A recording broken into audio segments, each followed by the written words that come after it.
Good morning, everybody. Thank you so much for being here at this very early hour. I want to welcome everyone, and many thanks for joining us so early for this extremely important meeting. Given the seriousness of the crisis, we welcome those around the globe who are joining us online. You can join the conversation on Twitter at hashtag Ebola response, one word. I'm very pleased that we're joined here in Washington today by President Condé of Guinea and President Johnson Sirleaf of Liberia and President Koroma of Sierra Leone by video conference. Thank you, Your Excellencies, for joining us. Ladies and gentlemen, unless we quickly contain and stop the Ebola epidemic, nothing less than the future of not only West Africa, but perhaps even Africa is at stake. The Ebola crisis in West Africa has already infected more than 8,000 people and claimed more than 3,800 lives. And the epidemic continues to spread. The crisis has already had a profound impact on the millions of people in Guinea, Liberia, and Sierra Leone. People are going hungry and are unable to go to work. At least 6 million children are unable to go to work, and thousands have been orphaned. Many businesses have been shut down their operation. Farmers are unable to harvest crops. Airline flights are being canceled. Trade has diminished. Growth projections for 2014 of the 3 most affected countries have already been cut significantly. Just yesterday, we at the World Bank Group published our study that suggested that if we don't move quickly to contain the epidemic, as much as $32.6 billion could be lost by the end of 2015. This is a potentially catastrophic impact. Over the past week, we've had a patient die of Ebola here in America, and now at least 1, perhaps 2 infected nurses in Spain. We're likely to see more cases in more countries. Over the past month, we've seen a stepped-up response. Very grateful for the Secretary General himself stepping in, and the announcements yesterday and the evolving efforts of UN MIR, David Nabarro is here, have been very encouraging. But we're still way, way behind the curve. And we have to quickly speed up, we have to scale up the global response. One issue I'd like to raise briefly is a critical need for more trained health workers. The World Health Organization has estimated that Liberia alone needs an additional 360 foreign medical staff today to treat those infected. We now must reach out to countries around the world urgently to send health workers to the 3 countries. Today, I'd like to invite the 3 heads of state to be very frank and share with us their specific challenges and needs with respect to the immediate and near-term health and socioeconomic impacts from the crisis. I want to say something very specific in this case. Right now, the humanitarian response, being able to detect cases, doing safe burials, being able to prevent infections, and being able to treat those who are ill in these 3 countries is both the correct humanitarian response, the correct public health response, and the correct response economically in terms of limiting the epidemic at its source. As Tom Frieden, our leader of CDC, has said many, many times, the answer to this crisis is to stop it where it lies. And so the doing right by these 3 countries, by Liberia, Sierra Leone, and Guinea, is the right thing to do on all these dimensions. We've just got to get moving. And at this point, I'd like to ask Christine Lagarde, and Christine, we thank you as well. You've moved so quickly to support these countries. Thank you very much, Jim, and good morning to you, President Johnson Sirleaf, and to you, President Koroma. It's nice to see you both on the screens. And good morning, President Condé. Thanks for being with us today. On behalf of the IMF, I'm not going to address the health and humanitarian issues that Jim has identified so well. But I think that on this occasion, each institution has to do everything it can in its own area of competence, and more importantly, coordinate and cooperate with the others. At the IMF, we have mobilized resources in addition to the programs that were in place in these 3 countries. We've moved expeditiously. I have to say that the board has been unbelievable in responding to our request, and we are ready to do more. It's very rare for the IMF to say that, but on this occasion I will say it. It is good to increase the fiscal deficit when it's a matter of curing the people, of taking the precautions to actually try to contain the disease. The IMF doesn't say that very often. It's good to increase the fiscal deficit. Now, are we going to be enough of a response financially? No. And clearly it's an instance where all international institutions, all bilateral donors have to rally around these three countries to help them face the crisis. And it is even more demanding given the economic progress that those three countries have made over the last few years. In the case of Guinea, for instance, the growth was in double digits. In the case of Liberia and Sierra Leone, there were huge progress, and the economic situation from a macroeconomic point of view was on its way to stabilization. And the fight against poverty was making progress. So what is likely to happen, in addition to what I'm not addressing, the health and humanitarian aspects of this crisis, is potential economic decline, which will hamper the efforts that have been undertaken by the population and by the governments of these countries. So from our perspective, and I want to repeat that in front of you three presidents, we will stand ready to help you more, and I hope that the board will support our efforts in so doing.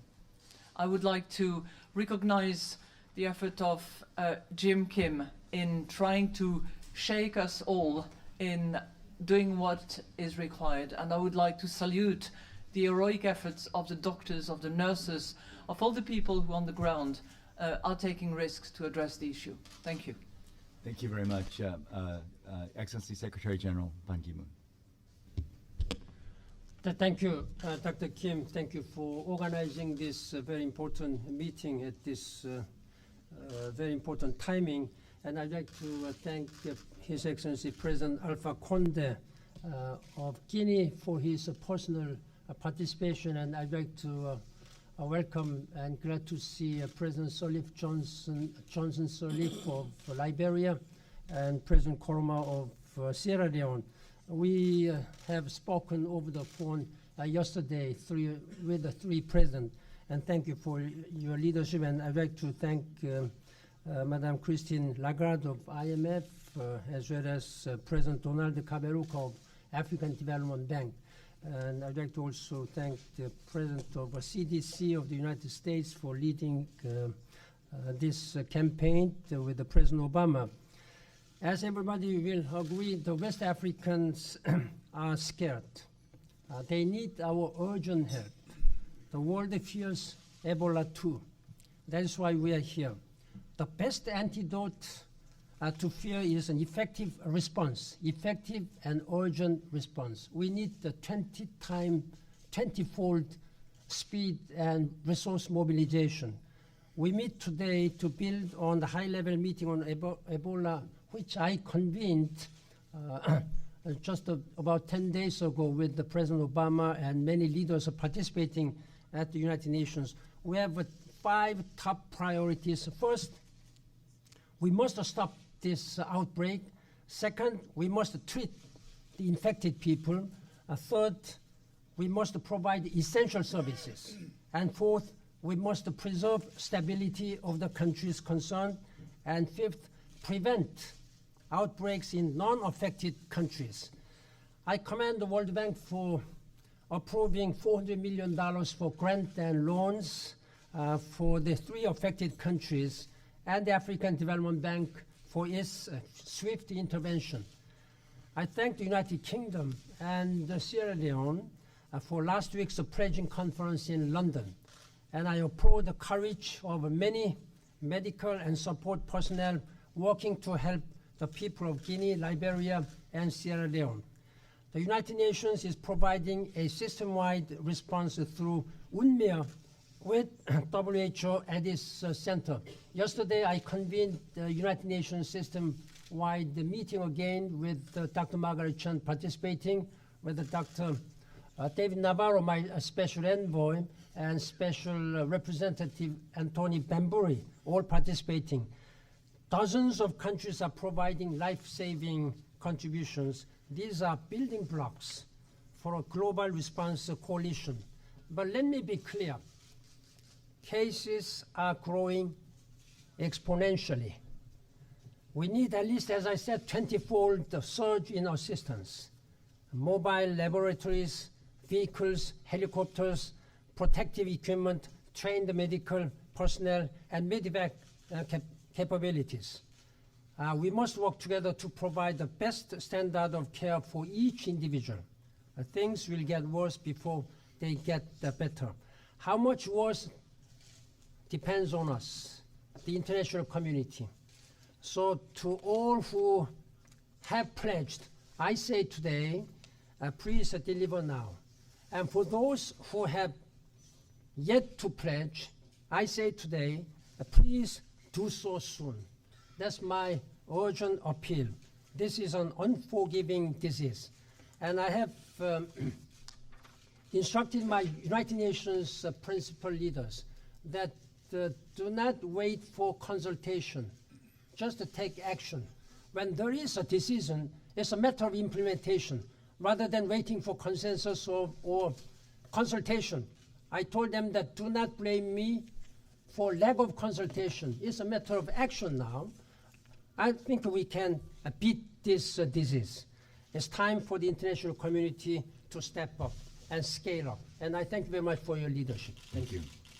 Thank you very much. And I also want to thank especially President Donald Kaberuka of the African Development Bank, who's also responded extremely quickly to this epidemic. Donald. Thank you, Jim. Good morning. Good morning, Ellen. Good morning, President Koroma. Good morning, President Alpha, Secretary General. In 2010, there was an earthquake in Chile of 8.8 Richter scale. It killed only 700 people. In the same year in Haiti, there was an earthquake of less magnitude. It killed 230,000 people and 1.2 million dead, homeless. So there could have been other factors, but this is what we are witnessing in the Mano River area. A simple epidemic which has hit a very fragile part of Africa. Now, we're not dealing with an African epidemic. We're not dealing with something which Africans alone have to deal with. Ebola will cross the borders. Ebola will affect businesses around the world. And therefore it is our responsibility, all of us, to handle it. The idea that this is somehow an African problem to be dealt with by Africans is now proven to be completely insufficient. So I want to thank the UN system, Secretary General, Jim, the World Bank, Christine, for what you have done. But above all, for the countries themselves, for the leaders in front of us, for what they are doing with their own people. I think we have 4 urgent issues to handle.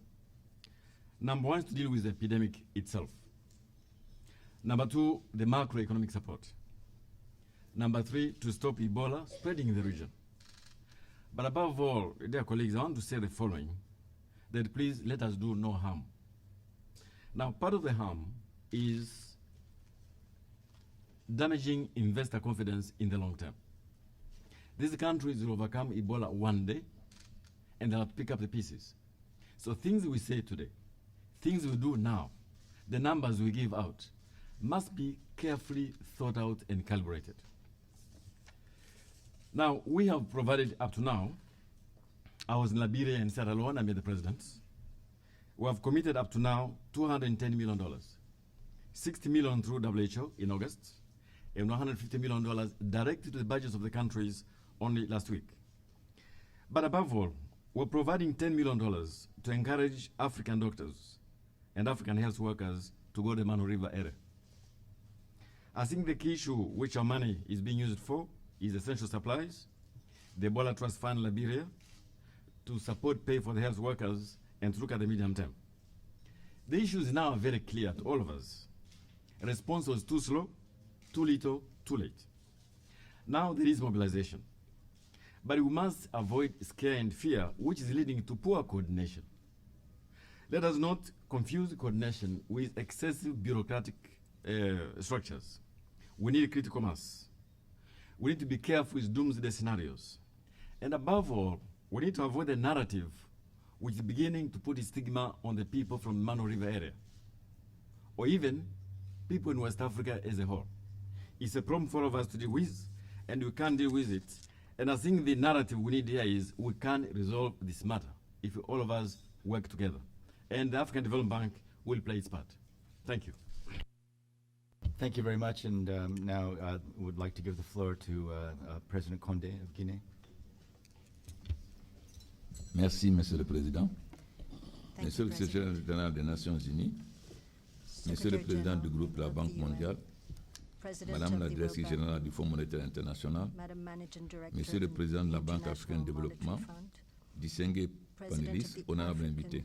Development Je Bank, voudrais tout and d'abord distinguished remercier le guests. Dr Jim King pour I would l'initiative like to heureuse thank de rassembler ce panel de haut niveau Jim Young Kim pour for having échanger sur l'état convened this actuel et les high-level impacts de la meeting maladie à virus Ebola to take stock of sur nos populations et the les économies impact of the Ebola et crisis pour son leadership dans la disease mobilisation contre on our l'épidémie. economies, and for having taken the C'est le lieu de leadership remercier tous les to partenaires qui mobilize travaillent jour et nuit resources pour against aider la Guinée, la the Sierra Leone et le Libéria à lutter contre cette épidémie, and help notamment l'Organisation Liberia, mondiale de la Guinea, santé, and Sierra Leone to fight Médecins sans this frontières, epidemic. le CDC, la Médecins Banque sans mondiale, frontières, la CDC, Banque World africaine de Bank, développement, l'UNICEF, African le Development FMI, Bank, la Croix-Rouge UNICEF, et nos IMF, partenaires bilatéraux. Red Cross, and our Je bilateral voudrais également partners. remercier au nom du peuple de I Guinée would also like to les thank dirigeants on des pays behalf of the qui, à people of travers Guinea, la non-fermeture de leurs frontières, the ont permis à la Guinée de ne pas être people who have isolée du monde. allowed Guinea not to be Notre gratitude va isolated dans from ce the sens world. au président Barack Obama, François Hollande, We would like Ibrahim to Boubacar thank Keïta du Mali, President François ainsi Hollande, qu'à Sa President Majesté le roi Obama, Mohamed VI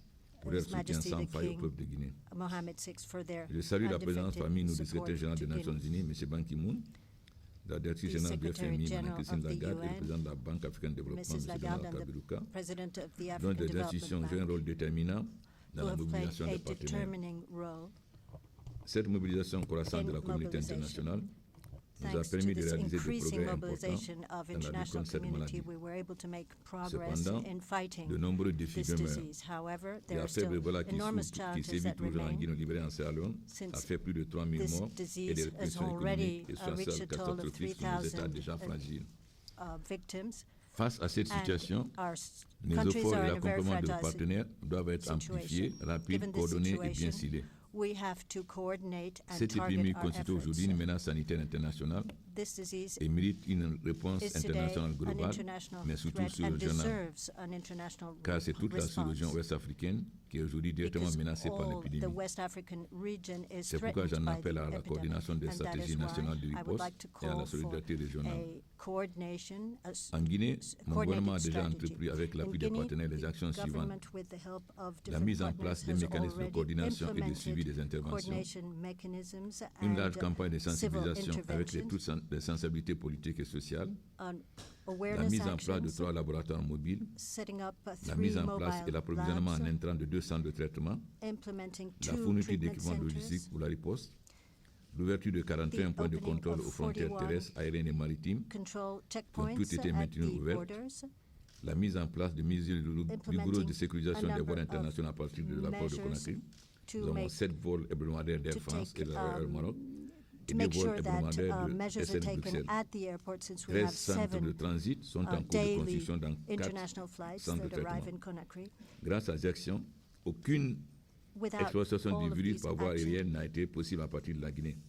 Et le seul pays voisin à garder We- ses frontières ouvertes, en l'occurrence le Mali, the only demeure non touché frontier par la that maladie. remained open was that of Nous gardons Mali, l'espoir d'inverser la tendance actuelle de cette and maladie we would like to qui a été invert engendrée the par la dimension trend, transfrontalière de la the propagation. present trend of this Malgré ces disease. progrès, nous restons And confrontés à despite des all this contraintes majeures progress, telles que There are still major les capacités challenges. techniques, logistiques et financières limitées We have pour limited prendre en charge des technical actions and urgentes et financial de grande ampleur capacities to take nécessaires pour la the prévention de la major action transmission that have et le to traitement de la maladie. has to be taken La faiblesse to du système sanitaire et contain éducatif the disease. existant en termes de couverture en services de qualité, There's a very l'impact négatif de l'épidémie sur le weak budget de l'État, qui connaît une state baisse of de recettes education et un and besoin de information. financement urgent We need dans la riposte, urgent ainsi que sur financing. l'économie en général, avec And une prévision de taux de croissance en 2014 revue à la baisse de 4,5 à 2,4.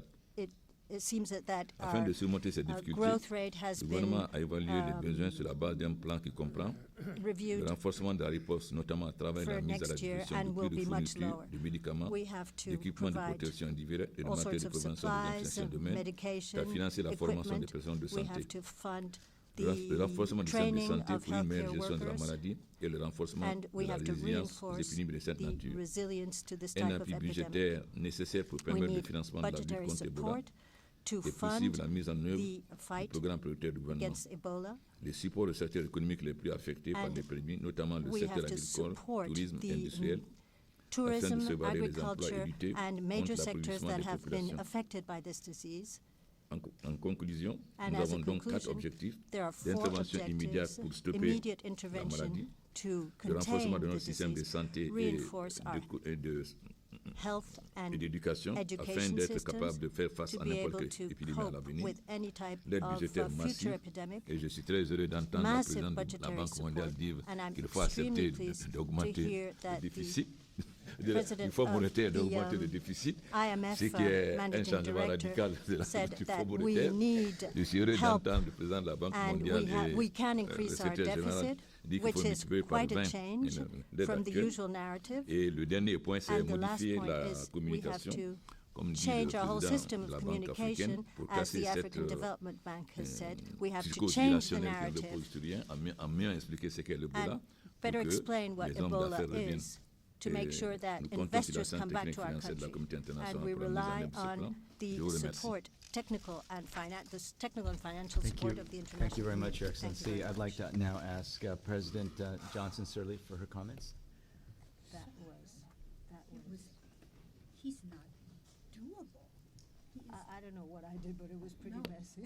it was, but it was all, President Johnson Sirleaf, yes. I mean, you know, the things you skip are things that are, Oh, President Johnson Sirleaf, can you hear us? President Johnson Sirleaf, can you hear us? Apparently. President Koroma, can you hear us?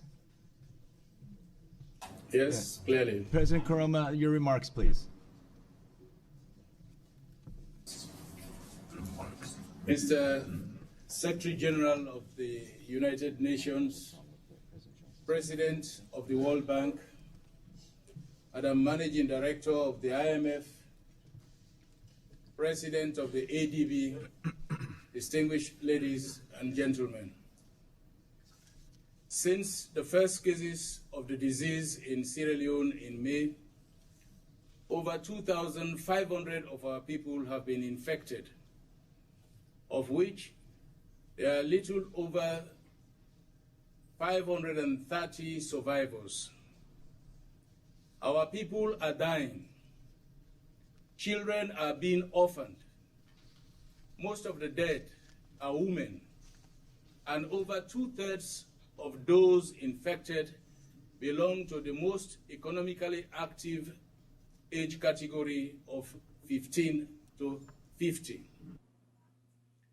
Children are not going to school, doctors and nurses are dying, and non-Ebola illnesses are adding to the toll of death and suffering due to further weakening of the healthcare system in the country. This roundtable is very important for us. The fight on the ground in Sierra Leone urgently needs the support of people gathered here today to combat this virus. Without you, we cannot succeed. Without your quick response, a tragedy unforeseen in modern times will threaten the well-being and compromise the security of people everywhere. This is not a disease we brought upon ourselves. In Sierra Leone, we were implementing policies that were making our country one of the fastest growing economies in the world when Ebola struck. Ebola is now causing great disruptions to agricultural, mining, manufacturing, construction, tourism, and transportation, and posing a significant threat to human development, state security, and poverty reduction. Government revenues are drying up. The livelihood of our people compromised. Most of the resources expended so far in this fight have been our resources.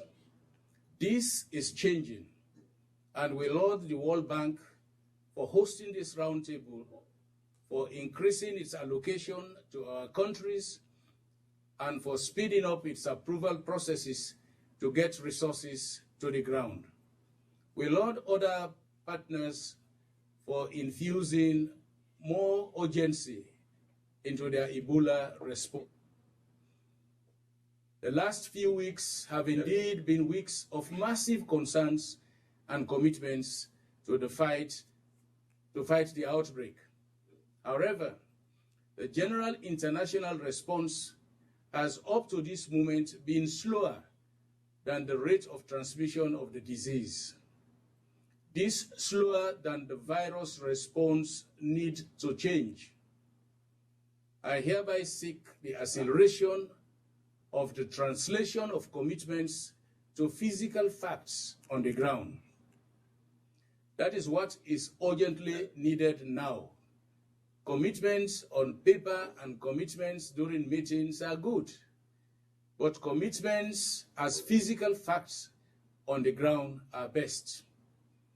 These are the physical facts on the ground that must be urgently deployed in our race against the virus. 1, a community Ebola care holding center comprising at least 20 beds in each of our 149 chiefdoms and 20 centers in the western area, giving a total of 169 community Ebola holding centers. 2, treatment centers. The country requires now strategically placed treatment centers holding a total of 1,500 more beds. 3, personnel. The 1,500 additional treatment center beds will require a recommended number of 5,250 health personnel, including 750 doctors, 3,000 nurses, and 1,500 other support staff of hygienists, counselors, and nutritionists.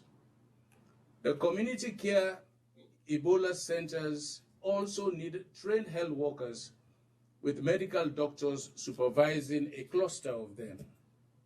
3, equipments and logistics. These include PPEs, IV fluids, antibodies for superimposed infections, food supplies, 200 ambulances to service the nationwide network of treatment centers and community Ebola care units, for 1,000 motorbikes for contact tracers, and 200 vehicles, utility vehicles for supervisors, surveillance officers, and burial teams. 4, laboratories. There are currently 4 customized Ebola labs in the country able to do less than 150 samples per day. We need 5 more labs strategically located in the country to enhance quick turnaround from taking of samples to the presentation of results. Importantly also, support is required to ensure lab safety for health workers and prevent samples from falling into the wrong hands in this age of terrorists who may seek to spread with Ebola virus through bioterrorism. 5, funds for incentives and other expenses. Millions of dollars are required to pay the thousands of health workers that will be deployed. Millions of dollars are needed to shore up drugs, food, and other basic supplies and logistics. 6, psychosocial support. The Ebola outbreak is devastating for children and women and communities, and this will need psychosocial support. Orphans will need care. Widows require support, and survivors help with meeting the challenges of stigmatization. The other support services.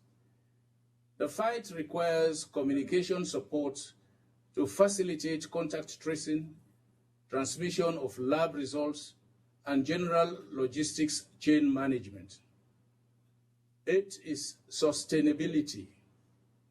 We know that the present Ebola response is an emergency response, but sustainability must be integrated into it in order to enable us to respond more quickly to the recurrence of Ebola after the current one. The literature tells us that Ebola outbreaks often recurs in all countries that it had manifested itself.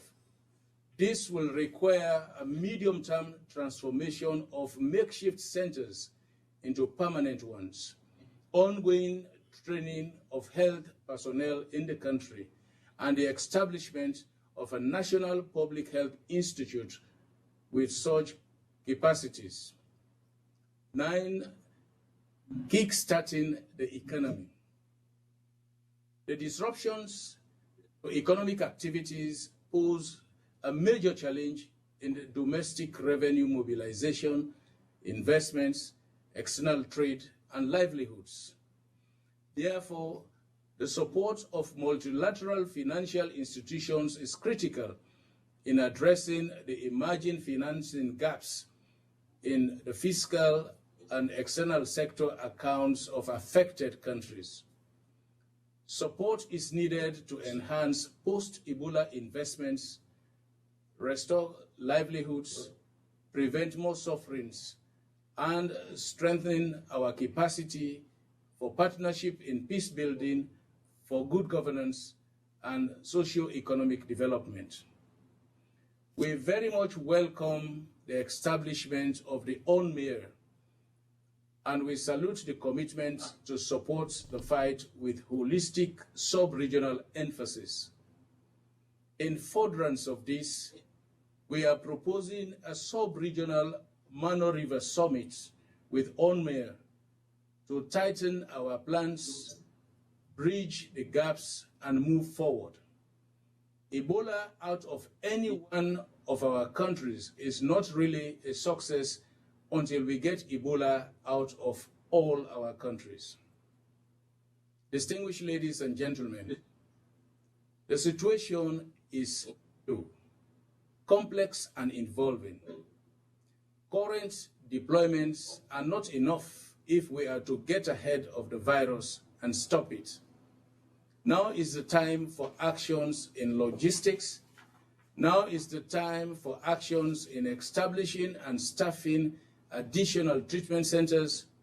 Now is the time for getting clinicians, nurses, lab technicians, and others on the ground.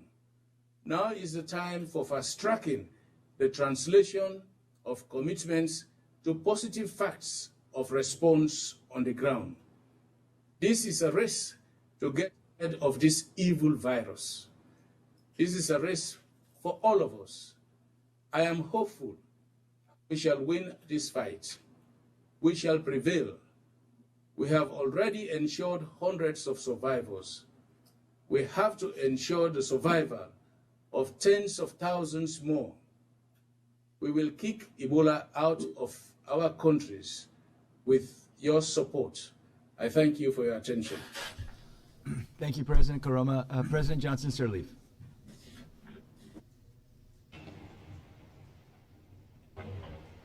Distinguished participants, since the cessation of conflict in 2003, Liberia has sought to reactivate the productive sectors, repair destroyed infrastructure, rebuild dormant institutions, develop capacity, and promote democracy in an open society.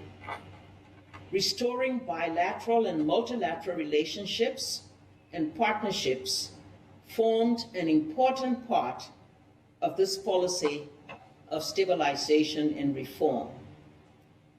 The results were slower than we anticipated, but the progress unmistakable in growth, direct foreign investment, budget increase, construction of roads and bridges, schools and hospitals, electricity and water. In the MDGs, we are set to achieve women empowerment. We reduced from as high as 65% to 28% the incidences of malaria and show the greater progress in reducing child mortality.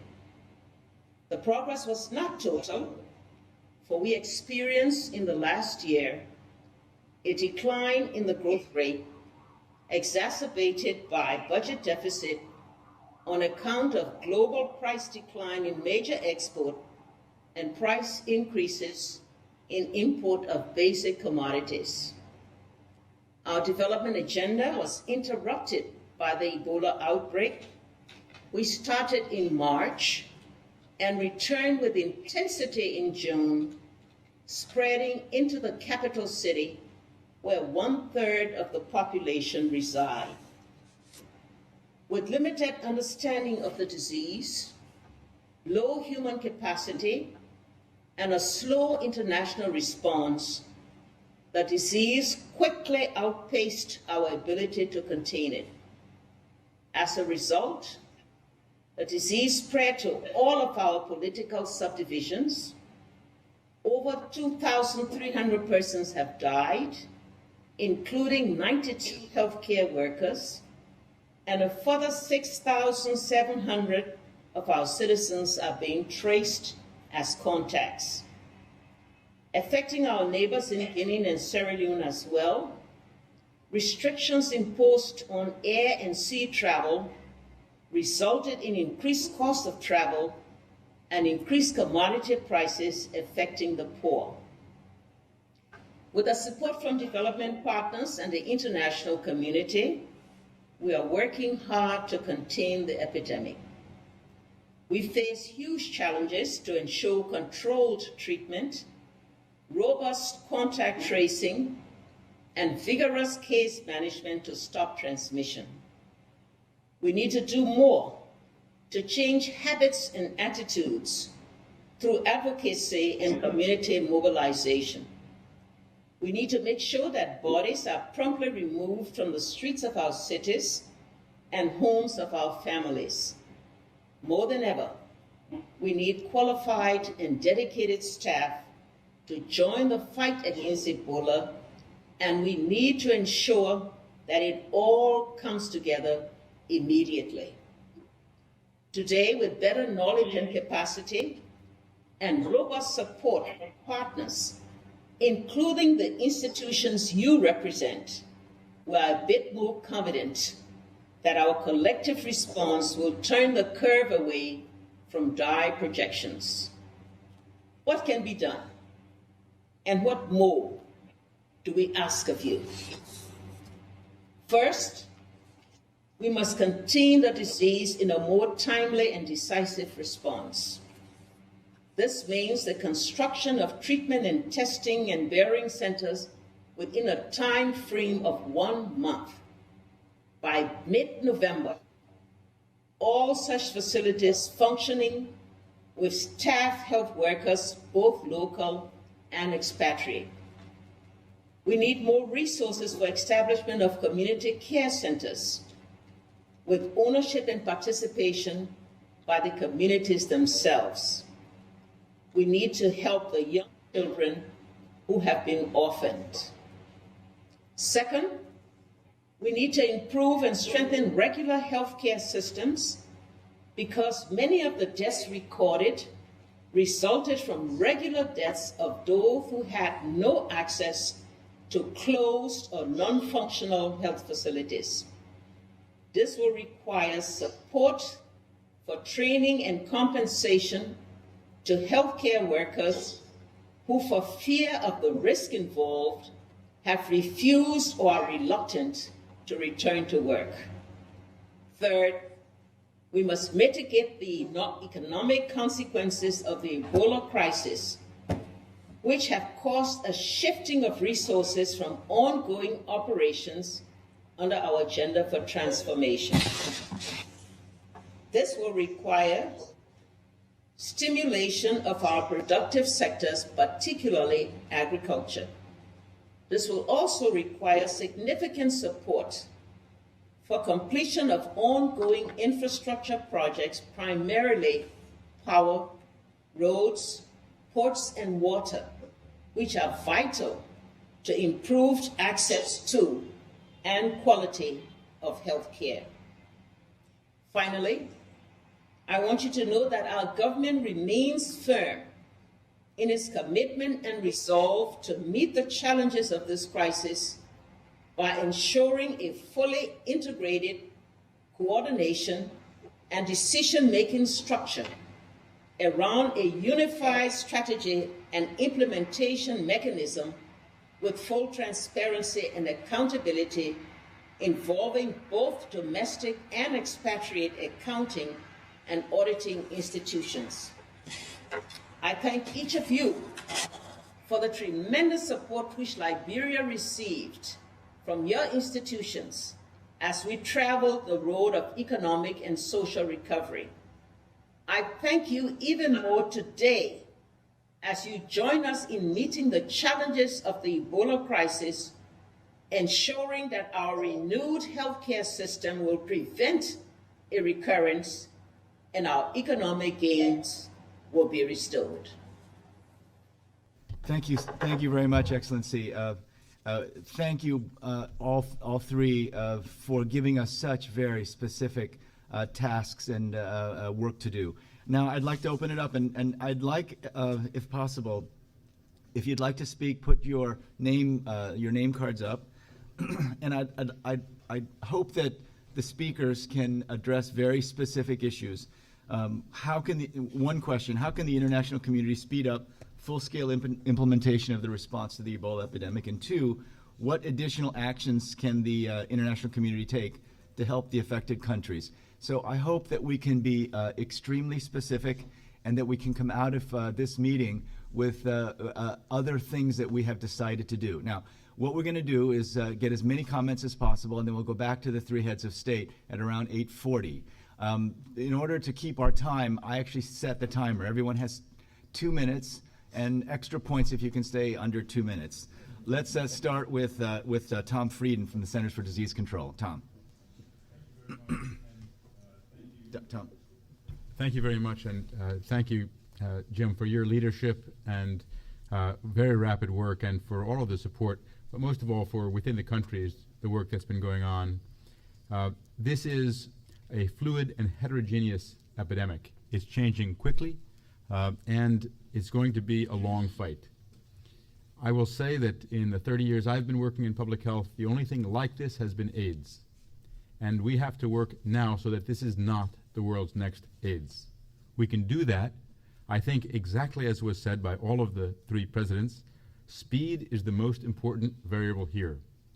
This is controllable, and this was preventable. It's preventable by investing in core public health services, both in the epicenter or most affected countries, in the surrounding countries, and in other countries that might be affected. Public health is sorely underinvested in, and yet it is a best buy. The economic costs that the World Bank released yesterday reflect costs that could have been prevented for less than 1% of what those costs will be.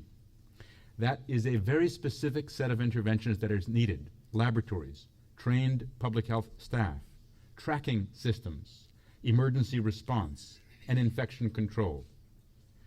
Many years ago, a public health leader said that public health is purchasable. Within natural limitations, each community can determine its own death rate. And President Obama at the UN, at the meeting that the Secretary General convened, said the slope of the curve is within our control.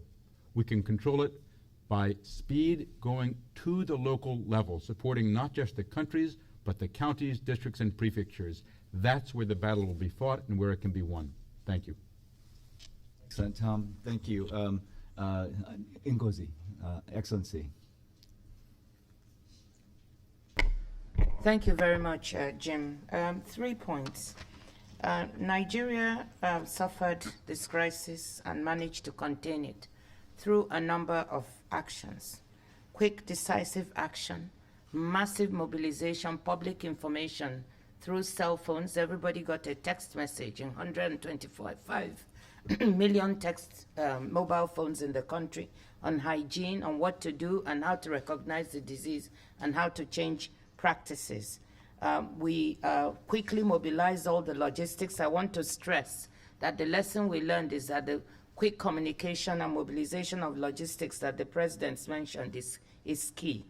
Our private sector was very active in donating both money and helping with logistics. The additional suggestion I want to make is that we have to bring the private sector in. They're very expert in logistics work, and we need them to come in and move the logistics in this situation.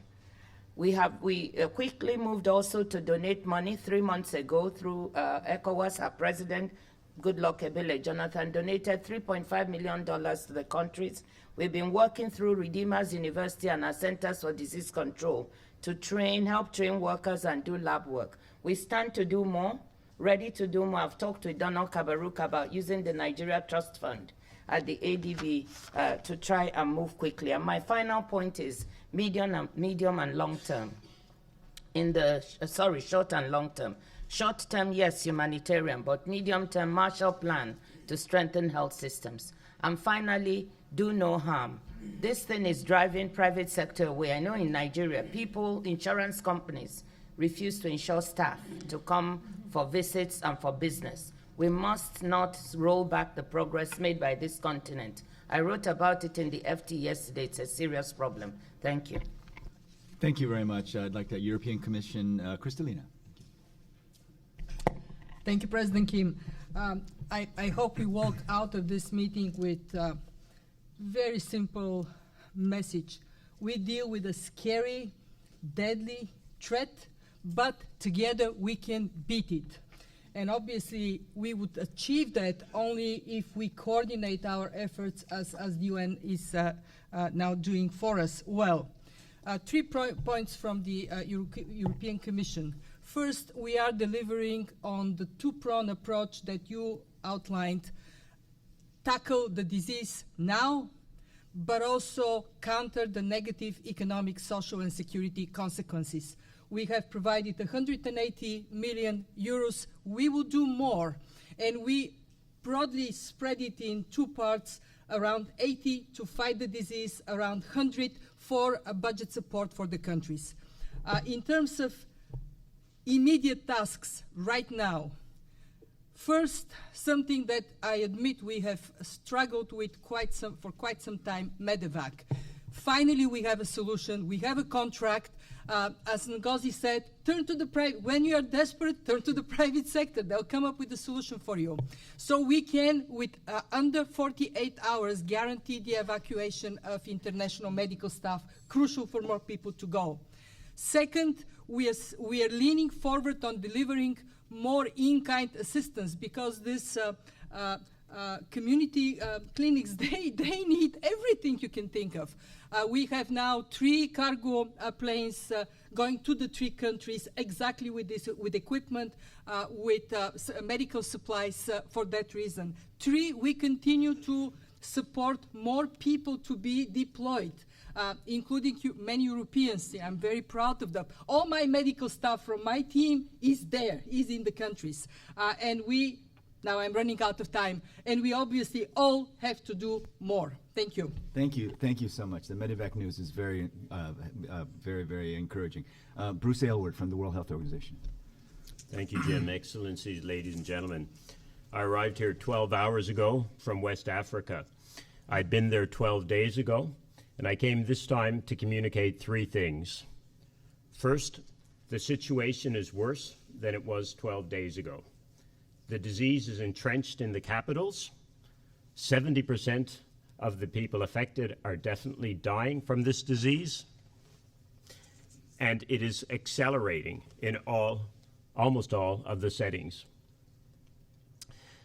The second thing I wanted to communicate is the response is behind, but there is a solid foundation to build on. There is some excellent best practice in training, in treatment centers, in logistics. It's a matter of scaling it. The third thing that struck me was the extraordinary challenge faced by the heads of states as they seek to communicate to their populations the urgency of this while still not creating panic and ensuring society moves forward. I worry that we risk making their challenge worse. We are not at common purpose, and we must get to common purpose very, very quickly. Jim, the one thing I would propose is we agree today to commit to three numbers: 70, 70, 60. 70% safe burials, 70% case isolation in 60 days. If we work to that common purpose, this disease will turn around. There's a huge number of investments going on. There's a huge amount of activity. It's really hard to pin it all right on that common purpose, and that is the challenge for these countries. We have to eliminate the virus, but first we have to eliminate the excuses. The consensus on medevac, hugely important to doing that. The consensus to get in training, hugely important to getting that. Jim, I want to take 2 seconds to say 5 days ago, I stood in an Ebola treatment center in Sierra Leone. I met 3 beautiful young girls who had survived this. They were 15 years of age, 6 years of age, and 5 years of age. Their families were dead. Their futures were completely uncertain. And the futures of these countries are today uncertain, as is the future of the continent. This does not need to be the case. There's no question Ebola can be stopped as we sit here today. Nigeria, Senegal, huge complex Ebola crises have gone now more than 30 days without finding the virus. There's no question the strategies work. The question is how much carnage and human misery there will be between now and then, and that depends on if we get to common purpose. 70, 70, 60. WHO commits to 600 people in 45 districts across the 3 countries in 60 days to find the cases, ensure the programs are safe, and ensure we have the evidence we need to get this finished. Thank you. Thank you very much. I'd like to ask Prime Minister Duncan from Côte d'Ivoire. Je vous remercie, Monsieur le Président. Thank you very much. Je voudrais Mr. réellement vous remercier I donc l'ensemble really de la want communauté to thank internationale you and the whole et les international bilatéraux community présents pour leur and action my bilateral partners prise here for pour the aider à résoudre ce actions dossier taken important de l'Ebola to en Afrique de help l'Ouest. tackle Je pense que ça nous fait Ebola penser au in dossier West donc, de la Africa. grande peste en Europe qui avait This tant is like que the bouleversé le plague monde en in son Europe, temps. which En ce so qui concerne la Côte d'Ivoire, nous sommes pays frontaliers affected à 2 the pays frères, world. la Guinée et le Libéria. This has affected Ce West que je voulais Africa indiquer, c'est greatly. que Guinea, Liberia, nous avions maintenu les and frontières Sierra ouvertes Leone. We have depuis le début left jusqu'au our mois borders d'août, open, où nous avons starting dû in fermer August, where we une partie had donc des frontières. we did have Mais to je voulais indiquer close que one ces part of the frontières ont été border, but ouvertes these borders depuis donc have septembre been de cette année open par le président de since la République lors de son September. intervention au niveau donc des Nations Unies. Ce Thanks qui to the fonctionne actuellement, interventions c'est of the d'abord UN. les voies What maritimes qui sont donc maintenues. C'était déjà happens maintenu. Les now contrôles se is font donc au that large the donc, du port maritime d'Abidjan. channels Deuxième are élément, open. les vols commerciaux The reprennent port of donc dans la Abidjan deuxième flights semaine du mois, are la troisième semaine du mois resuming, d'octobre. or will, the third week of October. Autre élément que je voulais indiquer, c'est que le président de la République a accepté que l'aéroport d'Abidjan et l'aéroport Community has de accepted Bouaké en that the Côte d'Ivoire soient Bouaké ouverts and the pour les Abidjan airport should be approvisionnements et open les actions aériennes to des provide États-Unis à partir donc, de supply la Côte from the d'Ivoire United en faveur donc, des States pays frères donc, infectés.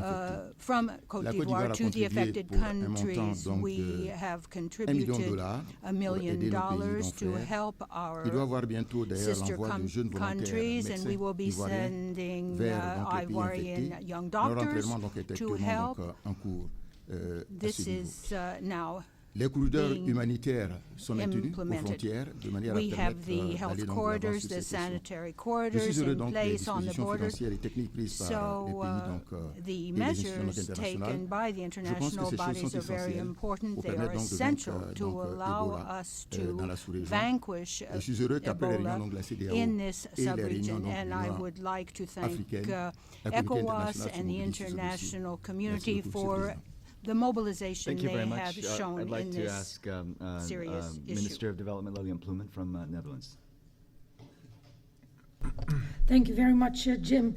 Let me make 3 points. One on additional actions from our side, 2 about coordination, and 3 about private sector, echoing what Ngozi has been saying.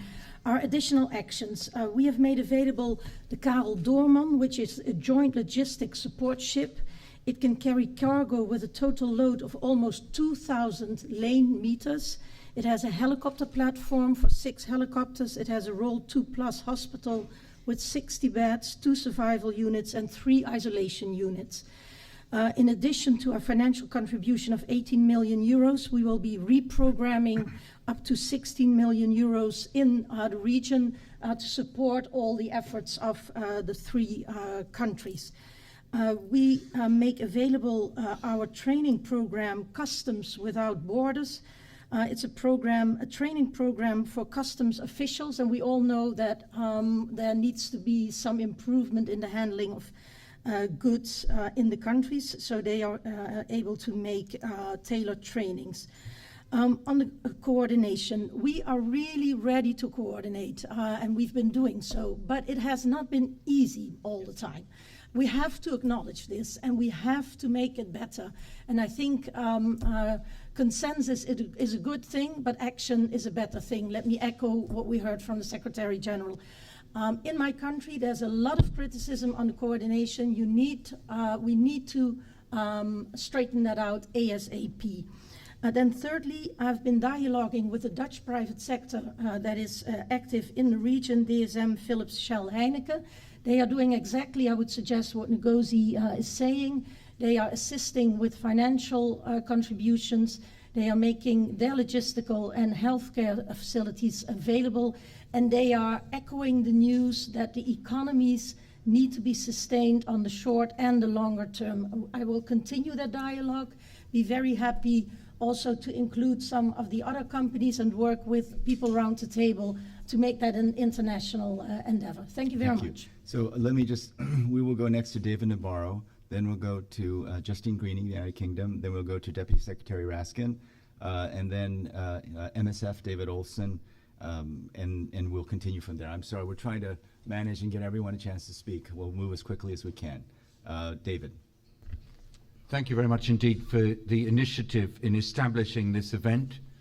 My 3 points are, firstly, in order to achieve coordination, we need a global coalition that will bring everybody together in the same space.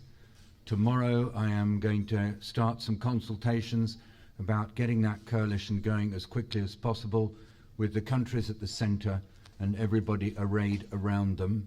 Secondly, the results that were proposed by Bruce Aylward, 70% of burials safe, 70% of persons under treatment within 60 days are absolutely key, because unless people can be brought under treatment, the possibilities of isolation, which is key to controlling the outbreak, will not be realised. And number 3, please let's heed the advice of the head of the IMF and make absolutely certain that there is no holdback on resourcing. Every dollar spent now may well be worth more than $20 or $30 spent in 2 months' time. This is in a moment when there must be no postponement of financing decisions and no postponement of action because we haven't agreed on things. As everybody has said so far, the time is the key variable. Thank you. Thank you, David. Justine. Thank you. Thank you. I'll also try and keep my comments brief. To echo David's point that he just made, if we agree that we need to bear down and eradicate Ebola, then it makes sense to do it right now. If we wait a month, our task will be twice as big, literally, and twice as expensive. It will kill twice as many people. It will kill twice as many communities, twice as many countries and economies. The UK is working directly with Sierra Leone. President Koroma, we will stand by you in this battle to bear down on Ebola in your country. We're helping you build the treatment beds, the community care. Our military are now on the ground helping to make sure those beds get built quickly with the logistics. We too are sending Royal Fleet Auxiliary ship Argos, which also has helicopter capacity. We need those country-owned plans that leaders today have set out to now be delivered. But that takes resourcing, it takes people, it takes healthcare workers. We too can make a commitment on medevac. Some of the beds that we are building are specifically to treat healthcare workers should they become sick, so we can provide those sorts of assurances for healthcare workers working in the facilities that we are building. But we need much, much more and much faster response from the rest of the international community. The UN Trust Fund that was launched a few days ago still has very little contributions in it. That will curtail how much the UN can respond unless more donors come forward with more money, more healthcare workers, more logistics. We know what we need to do. The time to do it is now, and there is no reason to wait, but we do need to all step up to the plate. Thank you very much. Deputy Secretary. Thank you, Dr. Kim, for convening this very important session. As we've heard today, this morning, the scale of this crisis goes well beyond the direct, tragic human impact of this dreadful disease. Time is of the essence. These countries are facing food security and hunger issues as trade, local agriculture, and transportation are all being affected. The economies in these three countries are under tremendous pressure. They are seeing sharp reductions in anticipated economic growth that they so desperately need to fuel development, investment, social services, and ultimately poverty reduction. You know, tragically, before the Ebola outbreak, these countries had some of Africa's highest growth rates. The decline now to economic stagnation has occurred in a very short time frame, with devastating consequences for families, businesses, and governments at the same time that financing needs are spiraling. These economic impacts are unlikely to reverse quickly, because for each day of delay, we see confidence in business, in foreign investment diminishing, and the amount of time it will take to reverse this is important to underscore. The longer it takes to get the virus under control, the greater the likelihood that the virus itself or the secondary impacts will spread to other countries in the region. In other words, the economic costs are directly correlated with the time it takes to bring the crisis under control. So the sooner we can contain the crisis, the sooner we can begin to cap the ultimate economic costs that these countries are going to face. It's critical that we look at the economic needs of these countries now. There's been tremendous support from the international financial institutions. They have already approved significant amounts of money. That is wonderful. There are still more existing tools that need to be deployed. The crisis response window at the World Bank, the IMF rapid credit facilities, the African Development Bank financing mechanisms. More needs to be drawn upon. Thank you. Thank you very much. And next, I'd like to ask David Olson from Médecins Sans Frontières. Thank you, Dr. Kim. I'd just like to make the point that in our response to outbreaks in the past, one of the biggest challenges that we've had is fear. And the Secretary General mentioned fear, as did the Presidents. And it's clear that we need, the fear is that going to a treatment center, going to an isolation center is a death sentence. And we can't stop transmission unless we have confidence in the system. And so while we need to scale up 20-fold in treatment beds and doctors and nurses and laboratory services, we need to have that common purpose that was mentioned, so that the communities know that the world is present and they are not afraid to come and receive care, and the staff who works in these hospitals are not afraid to provide care. Thank you. Thank you very much. I'd like to ask Mark Sussman from the Bill and Melinda Gates Foundation. Yes. Thank you, Jim. So just to reinforce the messages that you and the Secretary General did, this is clearly an unprecedented humanitarian emergency and requires an unprecedented response. I think today's meeting is a signal of that. We've heard from the heads of state in the region. From the perspective of the Bill and Melinda Gates Foundation, we've responded with our largest ever support for a humanitarian emergency with a contribution of $50 million, of which we've already programmed half of, focusing particularly on emergency response preparedness. We were able to work directly under the leadership of the governments of Nigeria and Senegal with their rapid prevention that was already described, and we're also working with many partners around the table here on accelerated research and development for treatment and diagnostics. And from our perspective, it just, again, applaud the leadership around the table and stand ready to work with all the partners to continue to support this very important work going forward. So thank you. Thank you very much. The next speakers will be Geeta Rao-Gupta from UNICEF, the President of ECOWAS, Minister of Foreign Affairs from Norway, and Chris Stone from the Open Society Foundation. Geeta, thank you very much. Your Excellencies and all the partners around the table, UNICEF is committed to the 70-70-60 goal that Bruce and David highlighted. I just wanted to say that I think critical to this response is community-centered education and action. And UNICEF has been leading on the community education and social mobilization.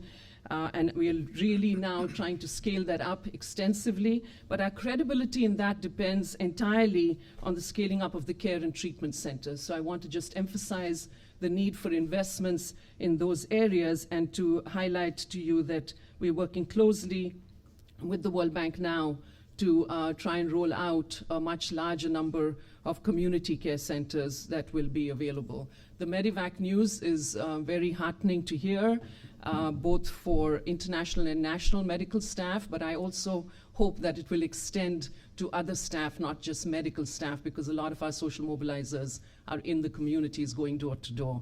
And last point I wanted to make was about the medium care investments that the finance minister from Nigeria mentioned, as well as the presidents mentioned. It's very important, so we're looking to strengthen the primary healthcare system simultaneously so that we can prevent some of the deaths that are occurring due to causes other than Ebola. Thank you very much. Thank you. And Bruce, while you're here, I just was wondering, case isolation, not a lot of people are excited about case isolation if they have Ebola. So can we change the language just a little bit, alter it so it's treatment, it's care, it's all those things at the same time? It's a terrible world. Yeah, right. We have to change it. President Ouedraogo from the ECOWAS, thank you very much for being here. Merci, Monsieur le Président. Thank you, La CEDEAO partage les analyses qui ont été faites sur l'incidence préoccupante de cette maladie sur l'économie des États membres de notre région. Dès lors, la CEDEAO s'associe à l'appel pressant lancé par le secrétaire général des Nations Unies pour une aide massive et urgente, non seulement aux pays affectés, mais également les pays voisins, pour accroître leur état de préparation pour contenir la maladie. Mais je voulais juste intervenir sur deux points. Le premier point, c'est la nécessité d'une coordination de la réponse. Et je voudrais signaler à cet effet que les 15 États de la CEDEAO, après plusieurs réunions, ont établi un plan régional de réponse à la maladie et établi un comité ministériel de coordination, présidé par le ministre de la Santé du Ghana. Et nous avons, à travers l'Organisation ouest-africaine de la santé, entrepris des actions sur le terrain, notamment par le déploiement de volontaires du personnel médical venant des États membres de la CEDEAO. Et la CEDEAO est prête à organiser cette coordination. Le deuxième point que je voulais mentionner, c'est l'ouverture des frontières et la libre circulation des personnes.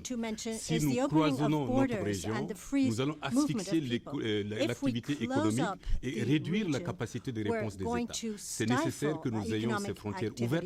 Et la CEDEAO a des équipes sur le terrain actuellement qui travaillent avec l'ensemble des États pour s'assurer que ces frontières sont ouvertes mais sont surveillées médicalement pour permettre à l'activité économique de continuer.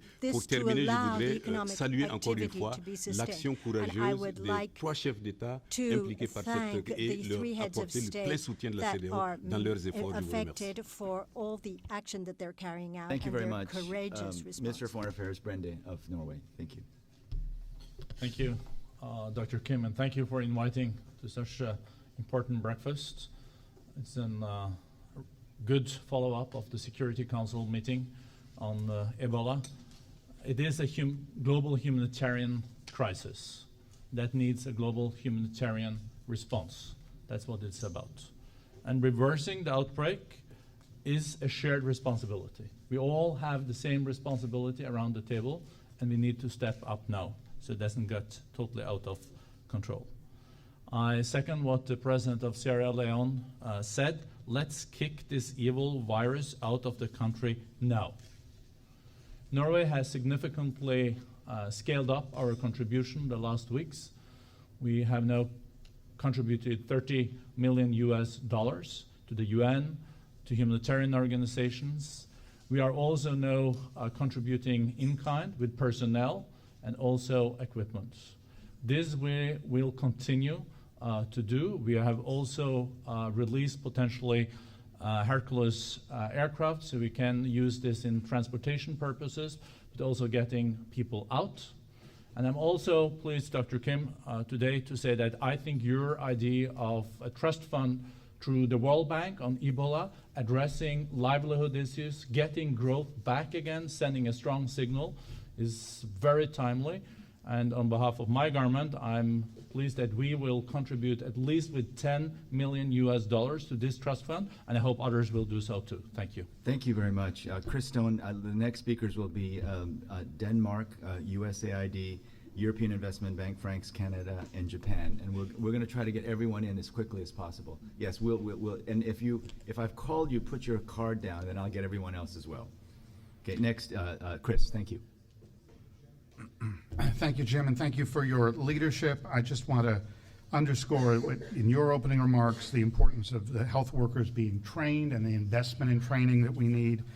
We've been, our part of the Open Society Foundations and our West Africa Foundation, which has worked for many years with President Sirleaf, President Conde, and Koroma, our effort has been to try and build strength on the ground, community care centers, community care that can be a lasting contribution so that we are simultaneously dealing with the emergency right in front of us and today building hope, combating that fear, so there is a longer-term infrastructure.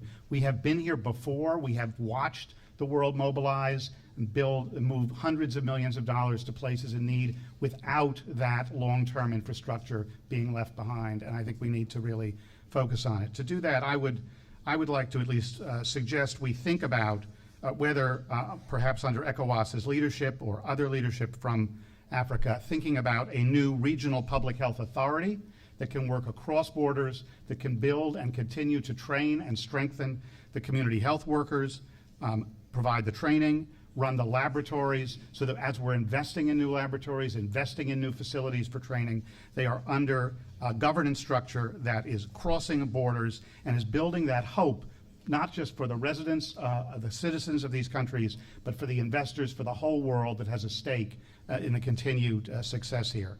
I think the getting a regional mechanism, whether it's under the leadership of ECOWAS, whether Secretary General, your excellent appointments, Mr.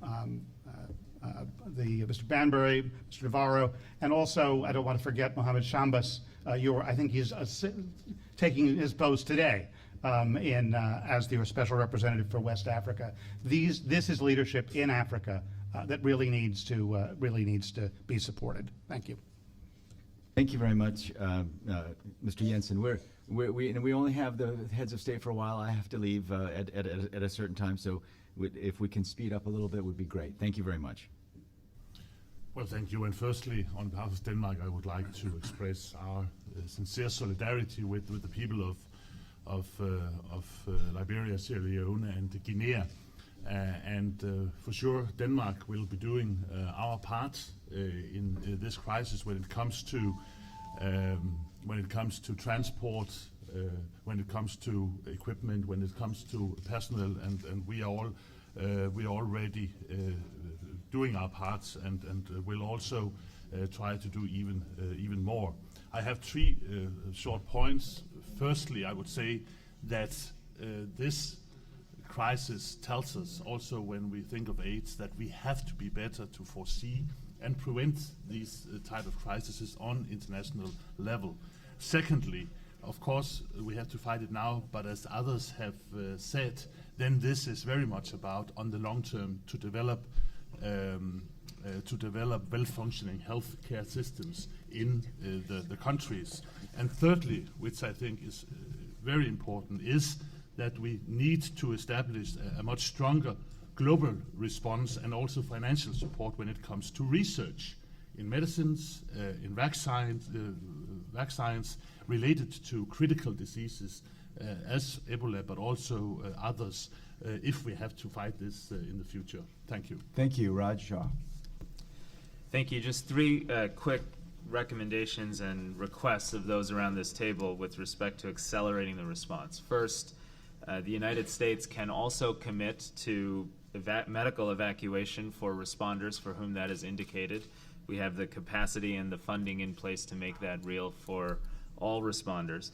And I think, given the comments from the UK, the EU, and the United States today, it would be a very helpful recruiting message if we come out of this roundtable and say that a definitive outcome is we can provide medical evacuation where that is indicated for responders, including healthcare workers.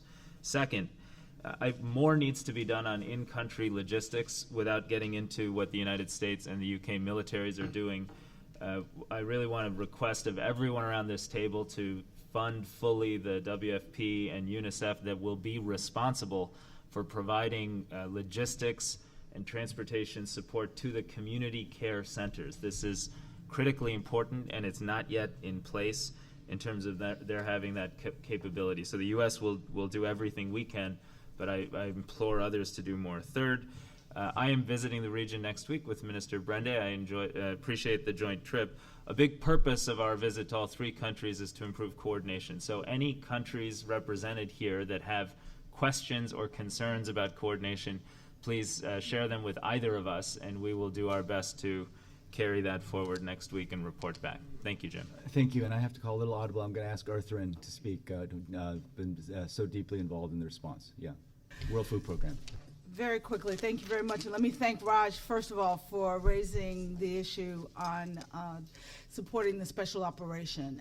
Everyone here is aware that WFP, of course, addresses the food security needs of those who, during a period of crisis, and we're doing that in this case as well, scaling up to feed 1 million people, working with FAO on the medium and longer term issues of agriculture, which we cannot neglect during a period of time when people are not able to farm their fields, and the impact that this will have on the food security situation as we move forward. But what you may not be aware of is WFP's one of our core competencies is also logistics. And so at the request of UNMIR, we have stood up the Unilogs, which is the logistics cluster. It's more than the logistics cluster. We are actually providing the supply chain support for all three countries, as you heard from each of the presidents, that is so desperately needed. The movement of many of the vehicles and other tools that are required to get out into the rural areas, as well as working to do the gap filling with UNICEF and others on the construction of the community care centers. And we're also, as Madam Ngozi spoke about the need for telecommunications, standing up the telecommunications need, increasing the cellular support in the rural areas in each of these three countries, which lags behind many other parts of Africa, to ensure that we have the access that is necessary. So these are the two significant operations that we're also partnering with private sector on both sides of these activities to ensure that we're bringing all the tools that are necessary.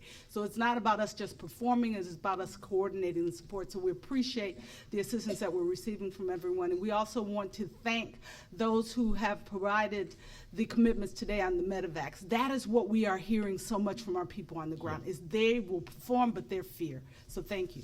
Thank you very much. We have Hervé Villeboche, France, European Investment Bank, Canada, Japan, and then Germany, China, Switzerland, and Finland. And we're running out of time, so we'll try to get everybody in. Hervé. Merci, Président Kim.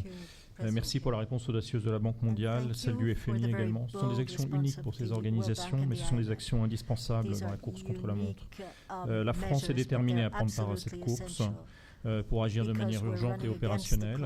Nous mobilisons en urgence environ 35 millions d'euros, à la fois sous la forme d'une assistance financière pour les pays et d'une assistance technique, médicale et opérationnelle directe sur le terrain. Dans le cadre de la coordination, je voudrais insister sur ce point. Également pour des raisons d'efficacité, nous avons décidé de concentrer nos efforts sur la Guinée. Monsieur le Président Condé, nous serons à vos côtés dans ces moments très difficiles et essentiels. Nous avons également décidé de monter nos capacités pour aider les pays voisins des trois pays affectés. Nous pensons que c'était essentiel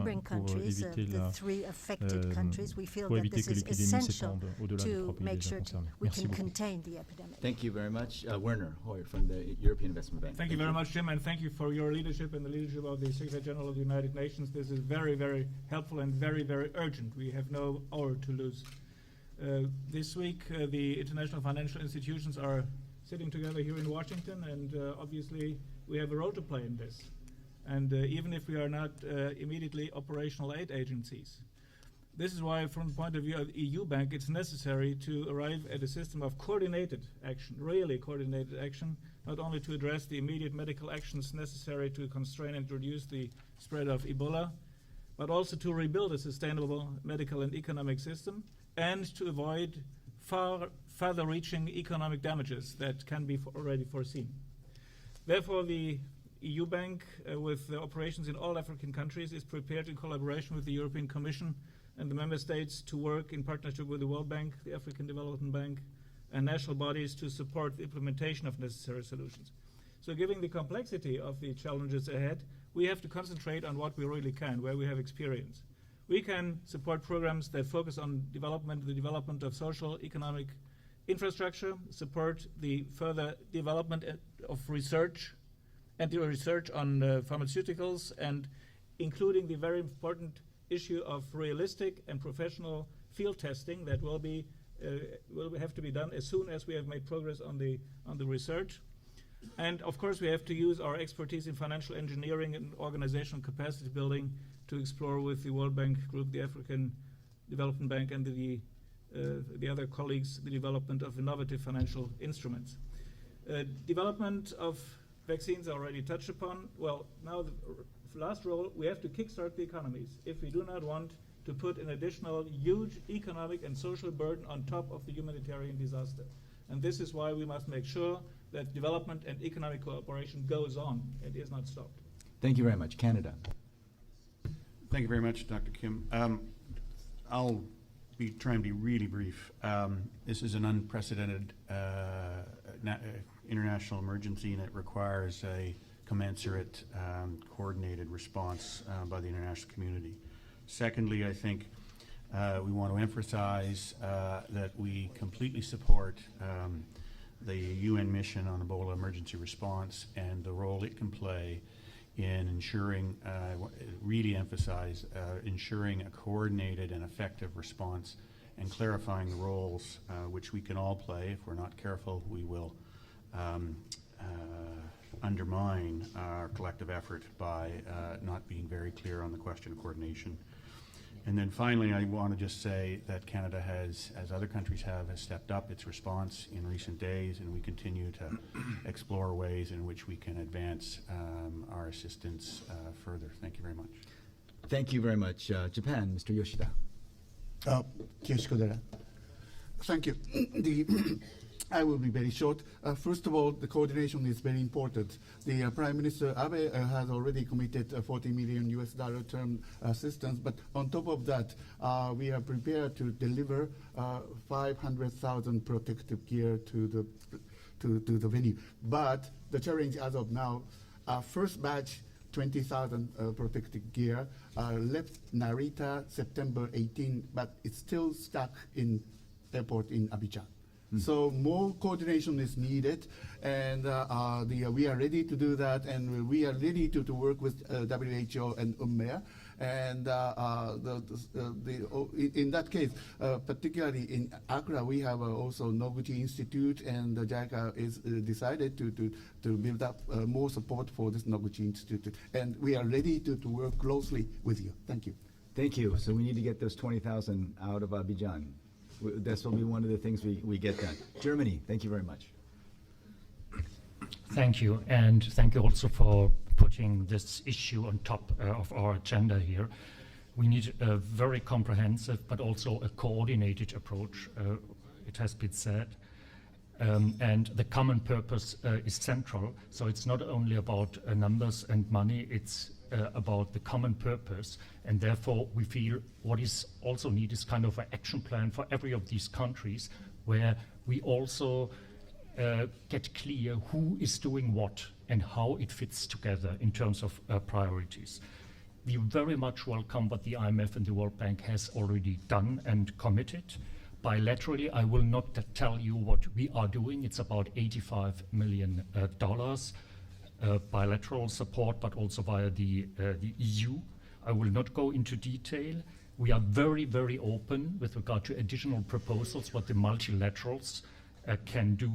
There is one specific proposal we would like to make. It refers to the crisis response window. The World Bank has used money from the crisis response window. There is more $600 million in the crisis response window. It's for these kind of purposes, and we would encourage the World Bank to come up with a proposal to use this money, if money is needed, for this priority purpose. Another second point is we have to look at the system. The reaction has been slow, came too late, and we could have saved a lot of money if we were quicker. And we have to look at the system, how it works, but also at every single institution, and to reinforce crisis prevention and reaction of the different institutions, including the World Bank. And in this context, we would very much welcome the proposals you made, Jim Kim, on the rapid response mechanism. We would like to encourage you to elaborate on that idea. Thank you. Jürgen, thank you very much, and we will not be shy in asking the board for more resources as needed. Jai from China. Thank you, Jim, for your strong leadership in convening the very important meeting today. China is firmly committed and in prompt actions to combat the Ebola. Chinese government has sent 200 medical workers together with the medical supplies to the affected African countries. Chinese government also is providing an additional 200 million renminbi of emergency cash and in-kind support to the affected countries. And we also offered WHO and UN, each was $2 million in cash assistance. And China is ready to do more as needed. Without repeating what has been said by colleagues around the table, I would like to make one more specific comment. That is to emphasize the importance of R&D activities. We should enhance our support to accelerate the research and development of vaccines and drugs, which will provide the fundamental medical tool to control the disease. Thank you. Thank you very much. And I'd like to ask Switzerland next. Thank you. Thank you, Mr. President. First, a recommendation. Manage communication worldwide, underlying both difficulties and failures, but also successes. Globalizing panic is not a good idea. This is as a general recommendation. And what about our contribution? We already made our pledges, but just confirmed that they're already going out. So we doubled our emergency response to almost 10 million. What we would like to underline is also our commitment on the medium term on look for vaccine-related solution. we are engaging with this, our research centers and the university hospitals of Geneva and Lausanne. I think this is an important element. We are also looking whether we can have an all-of-government approach in relation to also logistics.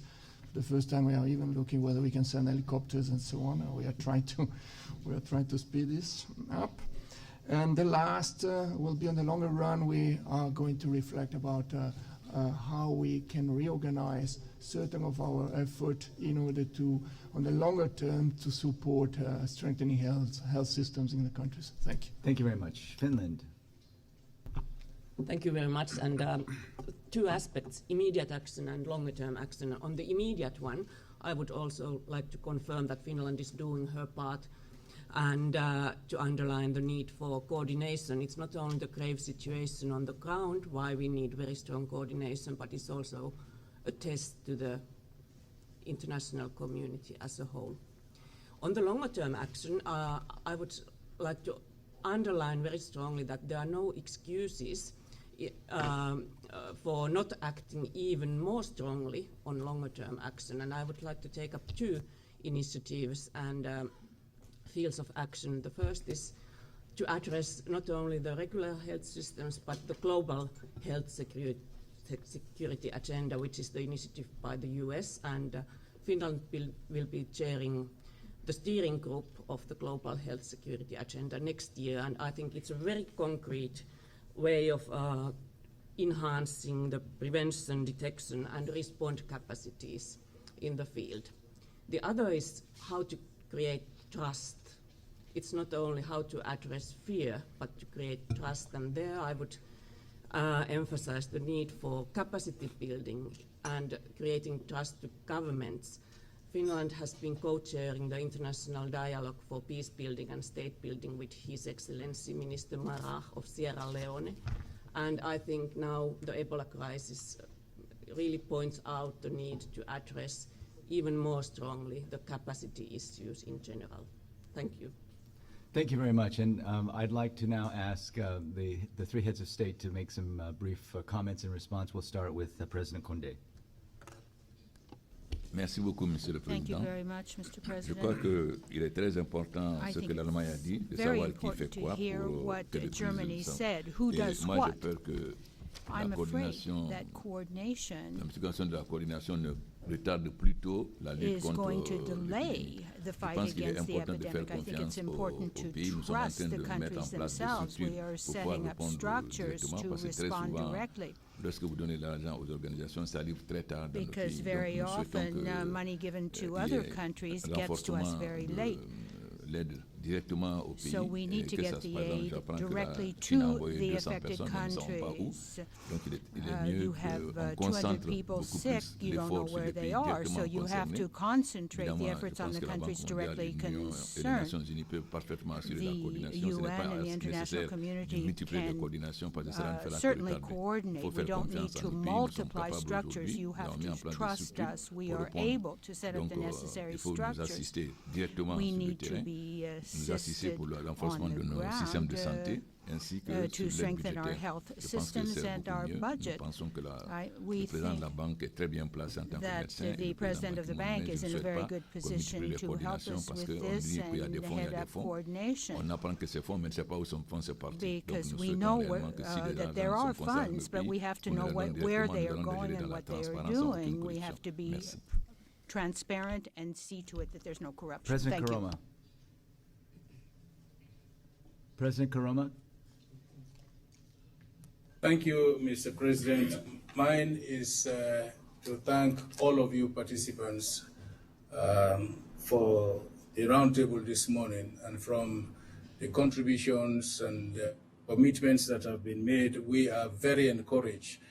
Encouraged because we know that out there, you know the issues around the Ebola, you know the urgency that is required. You know that because of the time delayed, it is now going to cost us a lot more. And that is why the issue now is to get to work almost immediately. For us, it is action, action, action now. We have in place the structures locally. We will work with the international partners.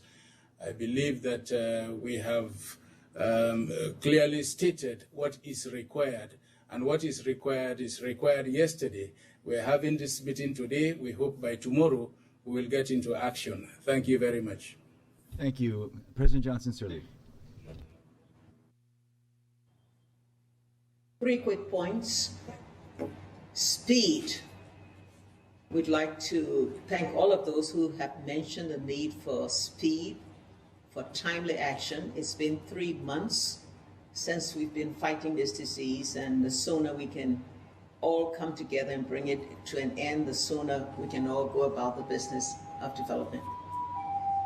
Second, the role of the private sector. We're pleased that that has been mentioned by Minister Ngozi. Our own primary private sector operators have been meeting to see how they might help us to respond to this epidemic. I believe what Administrator Shah has committed to, medical evacuation, will remove a major constraint from their willingness to return to the operations that are so much needed for us to continue to ensure that the economy does not go into major decline. Finally, I cannot say enough for coordination, as has been mentioned by many people. Effective coordination around a common, unified strategy and operational plan. We are going to need that if we are going to make sure that we do not have parallel operations and we do not have confusing players in this. And so we thank you for all of you who have stressed that, and thank you all for the support that you've given to all of us as we try to fight this disease. Thank you so much, Your Excellency, and I'd like to now ask Donald Kabaruka to make some comments. Thank you, Jim. Just 3 quick points. Number one, I do want to emphasize the point made by Alpha Conde here that speed coordination is fine, but the best way to do it is to empower the governments so that they can do things which governments all over the world are supposed to do. Number 2, I want to make an appeal to my colleagues in the donor community here, is that we should try as much as possible to ensure that the announcements we're making here are additional to our existing commitments. The Mano River area was recovering from a decade and a half of mayhem. We had all of us plans to reconstruct the region. We should not therefore take money from those particular ports to reconstruct the health systems, education, infrastructure to deal with Ebola. I hope that all of us find ways of ensuring that these resources are additional to what we are doing already. I know it is tough, it is difficult, but it's a moment to show that we can actually do it. And finally, I want to say to everyone here how very much I'm pleased to hear Christine Lagarde this morning say it's not the time to worry about the fiscal deficit, it's not the time to worry about the fiscal space. And I do think we should support that by ensuring that, in fact, when that fiscal space is provided, we actually fill it as quickly as we can. But thank you very much. I salute what I've heard here. Thank you very much. David, do you want to take 1 minute? Colleagues, thank you. I'd just like to use this moment to learn the lesson that Nigeria and Senegal have shown us, that good systems, whole of society response, strong leadership, partnership with the private sector, and political consensus can deal with Ebola. Let's walk away from this room remembering that. Thank you.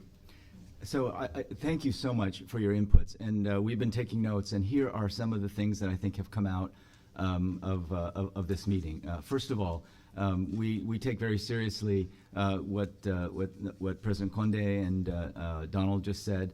The countries are in the lead.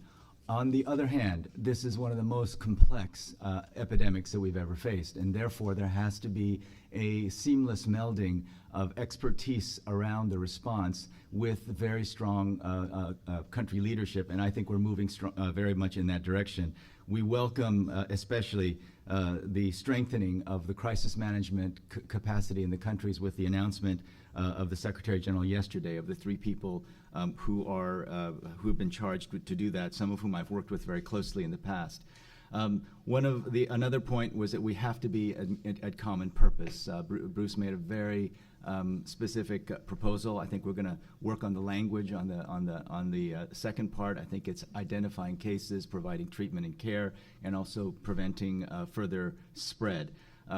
There was a very clear call for scaling community-based interventions. Many of us are working on that directly, and also in that process, as we improve essential health services for malaria and other diseases, in that process, in terms of logistics, also with great respect for everything that's been done by UNICEF and WFP, also try to engage the private sector.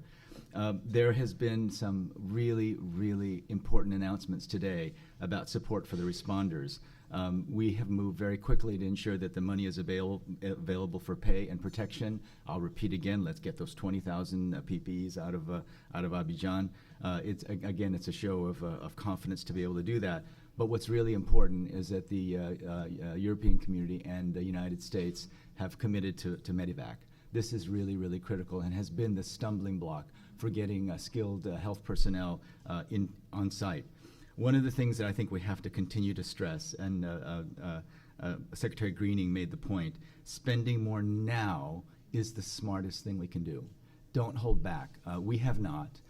We're very glad to hear from Jürgen that we can go back to the board and ask for more money if we needed at the World Bank Group. But this is a great, great investment. Literally every dollar spent now saves 3, 4, 5 multiples later. Finally, one of the things that we now need is to start thinking about the Marshall Plan for reigniting these economies. Now let me address specifically an issue that was raised by Donald and by Minister Ngozi.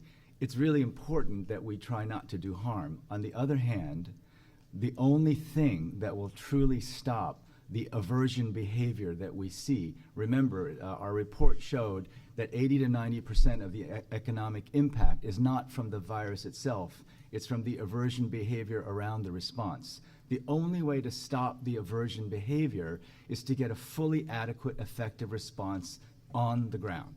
So we have to be very careful with what we say. We have to celebrate the success of Senegal and Nigeria, make sure that Africa is open for business in all these other countries. But what we have seen over time is the only way to stop the aversion behavior is to treat, to care for, to stop new infections on the ground. I come out of this meeting today much more optimistic than even when I walked in. I thank you for all your commitment, and we have written everything down, and we will hold you to it. Thank you.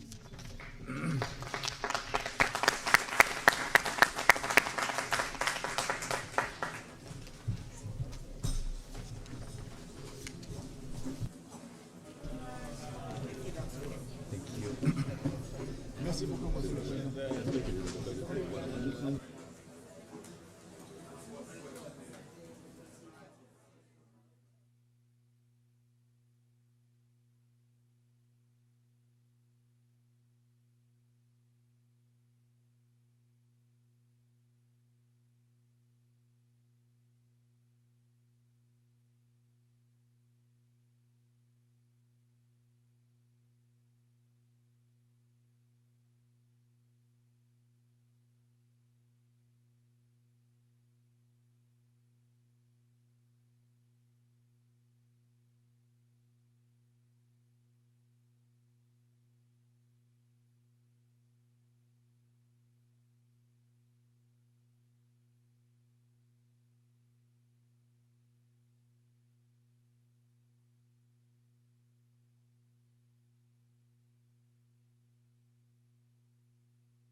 Dr. Kim will give an opening statement, then we'll take questions from you.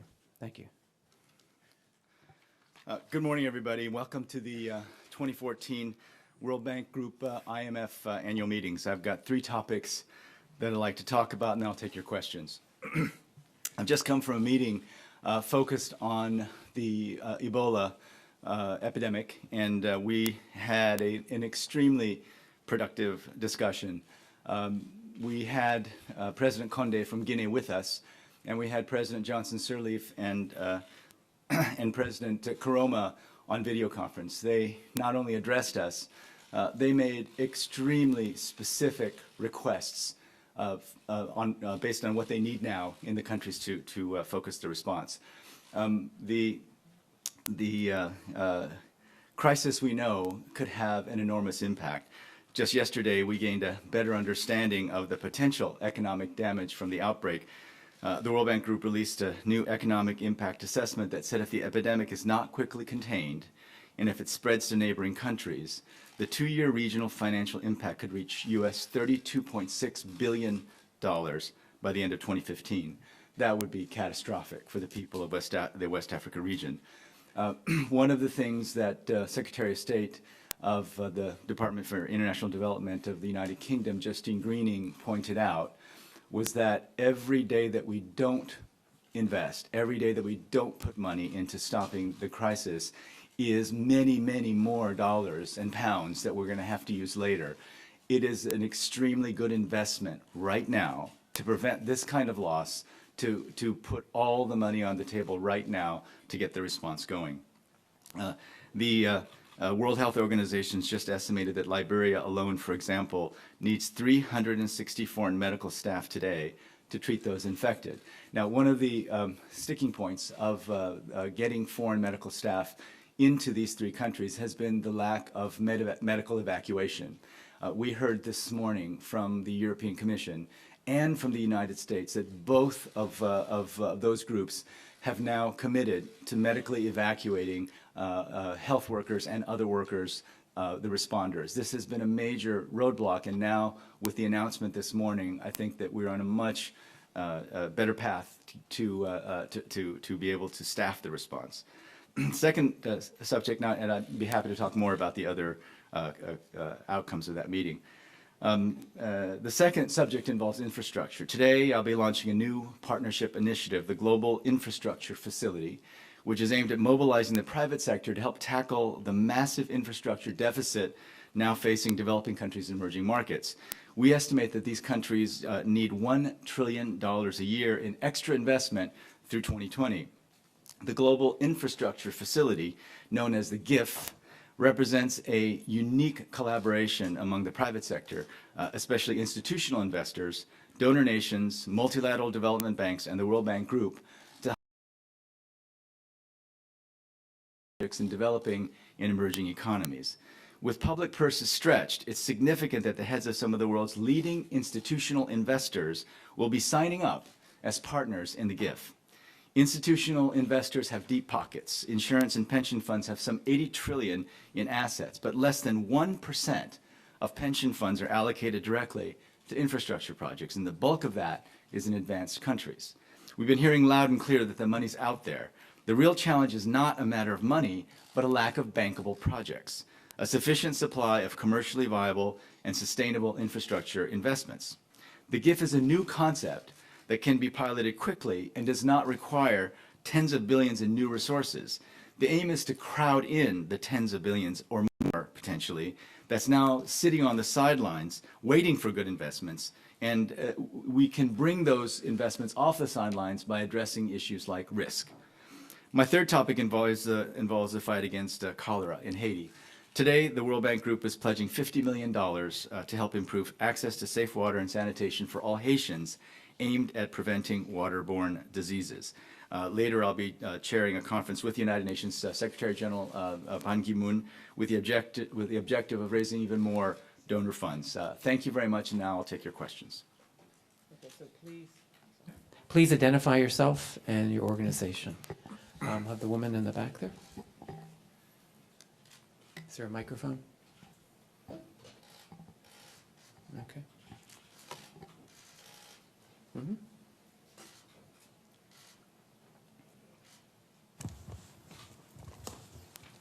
Thank you. Sun Zhou from China Business News. Dr. Kim, I have a question on AIIB, the Asian Infrastructure Investment Bank. What is your comment on AIIB's business model compared to the existing institutions such as the World Bank and the ADB? And do you think the AIIB can collaborate effectively with the ADB and the World Bank, but without to avoid fragmentation? Thank you. Well, my understanding is that the AIIB, the business model, is still being discussed. There are many different issues that are still to be worked out. I've made it very clear from the very beginning of discussions around AIIB that we think that we can be a very, very strong partner for AIIB. You know, for example, we have 70 years of experience doing project preparation, helping with implementation, supervision, and also we think that the safeguards that we bring to the table in any project will be helpful in reducing risk for investors. I mean, this is really a major concern of all investors, that they do not want to they do not want to suffer the reputational damage that will happen if environmental and social safeguards are not respected. So I think that we've already been in very close discussions with leaders in both the AIIB and the new development bank, the BRICS Bank, and our intention and our expectation is that we'll be working very closely. You know, at the World Bank Group, our enemy is poverty. And just as I said, there is such a need for more investment in infrastructure that any organization that's focused on investing in infrastructure to fight poverty is our friend. Next question. Right there.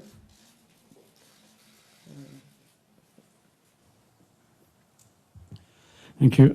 Anthony Rowley, Emerging Markets. On the GIF, the World Bank has progressively withdrawn from infrastructure over a long period, and a great deal of the expertise that used to exist in the bank in everything from engineering and finance presumably is no longer there. So does this mean that the bank is now going to staff up again with the kind of people who specialize in infrastructure? Well, we still actually do have quite a large portfolio in infrastructure projects. I think it's a relatively smaller proportion of the overall portfolio than it was, say, decades ago. On the other hand, we did over $60 billion in business last year. As we scale up our global practices, our groups that are specifically focused on particular areas, if we need to bring in more experts on roads and energy and transport, we'll do so. But we are already doing quite a bit of work in infrastructure. The platform, though, is very important in a new sense. Is that as we start putting projects together, it will be people from the World Bank who have expertise, but we'll also be able to draw on expertise from the other multilateral development banks, and importantly also from the private sector. So this is a platform to bring together the expertise to take what we know are bankable projects, but that without the kind of project preparation that will make it clear that they're bankable projects, investments won't flow. So we're looking forward to drawing on expertise from all over the world, but also from inside the World Bank Group. Okay. I'll take.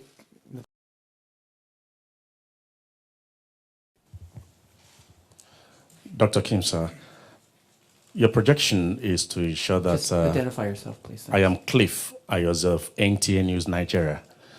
So, Sub-Saharan Africa is projected to grow at above 5%, with some country like Nigeria growing above 6%. And we know too well that a whole lot is passing on. I don't know to the extent the growth rate is impacting on the efforts of World Bank to encourage countries to end extreme poverty. Thank you. I'm not sure what the question was. I'm sorry. Okay. What I'm saying is, given the impressive growth rate in sub-Saharan Africa, to what extent is it impacting on the efforts to end abject poverty? The question is, to what extent is the growth rate in Africa impacting poverty? Okay, this is an important question. You know, in 1990, the number of people living in extreme poverty in East Asia and in Africa was about the same, 55% or so. In East Asia, that has dropped tremendously over that period of time to less than 10%. But in Africa, it's remained at 46%. And so one of the things that has been a bit of a disappointment is that poverty rates have remained high despite high growth rates. And so very specifically, in Africa, we're working with countries to ensure that these high growth rates are translated into lowering levels of extreme poverty. For example, many African countries have had new discoveries of natural resources, minerals, oil, for example. And what we know in so many cases, these discoveries don't lead to direct benefits for the poorest. And so this is one of our most important priorities. We want to ensure that we work with African countries to take these new, wonderful, important discoveries of mineral wealth, of oil wealth, and translate that into reduced levels of poverty. I can tell you that every one of the ministers of finance I speak with in Africa are very committed to reducing extreme poverty and making sure that that prosperity is shared. We need to just provide the kind of technical expertise, the solutions from around the world that will help them do that. And the purple here. Thank you. I'm Jennifer Lee with Hong Kong Phoenix TV. I have a question regarding Ebola. So in your remarks, you mentioned the new assessment of the financial impact regionally. I wonder, can you elaborate more on that? And also, in which aspect you see there might be a spillover effects over the world? Thank you. One of the things we did, our economists were looking at what were the impacts economically in previous epidemics, and one of the ones we looked at was SARS. And what we learned is that the impact of SARS, which was a tragic outbreak, 800 deaths, but the overall economic impact was far greater than just the impact of the virus. It was $46 billion. And the impact, 80 to 90% of the economic impact, is not from the virus itself. It's from the aversion behavior, the fear factor that surrounds an outbreak. Now, what we know is that the one thing that will stop that aversion behavior and lessen the economic impact is to have systems in place so that responses are quick and effective. So one of the things we talked about this morning is that we now know exactly what it will take not only to stop the virus, but stop the aversion behavior that leads to this huge economic impact. And that's really good news in a sense, that doing the right thing, not only identifying cases, doing safe burials, but providing treatment for the people who are ill, and doing it even at the community-based level, which is what was called for today. All those things are the right thing to do for the Liberian, Guinean, and Sierra Leonean people. It's the right thing to do to prevent the spread from a public health perspective, and it's also the right thing to do to stop the fear that causes the enormous economic impacts. So this morning what we did was everyone redoubled their commitment to acting right now to get those adequate treatment, prevention, identification systems in place on the ground in those three countries. And this is a point that we really want to make. Are there other spillover effects? Well, we are hearing that with the two workers who died in Spain, plus the maybe one or two new infections that have happened, that we're already seeing an economic impact. The stock value of travel companies, of airlines, have already taken a hit. And I can tell you that that will continue unless we get the adequate response in place in those three countries. You have to stop these epidemics at the source. Trying to block your borders or isolating those countries somehow is not going to work. So I was encouraged this morning, but there's still a lot of work to do. And one of the messages that came out very strongly is if anybody, any country, any private sector group would like to make a contribution, they should do it now, not wait 2 or 3 weeks, because the price tag goes up every day that we delay. Behind Larry, the person back there, yeah.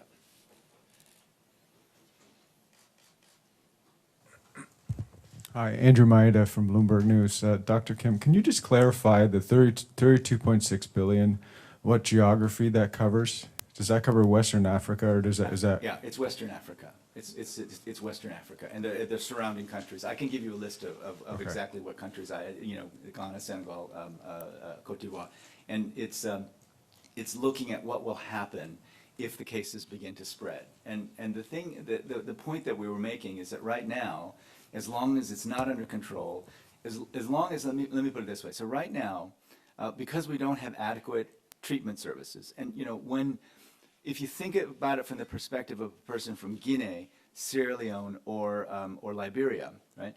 The public health the public health imperative is to stop the spread, but the human imperative, the individual human imperative, is to get treatment.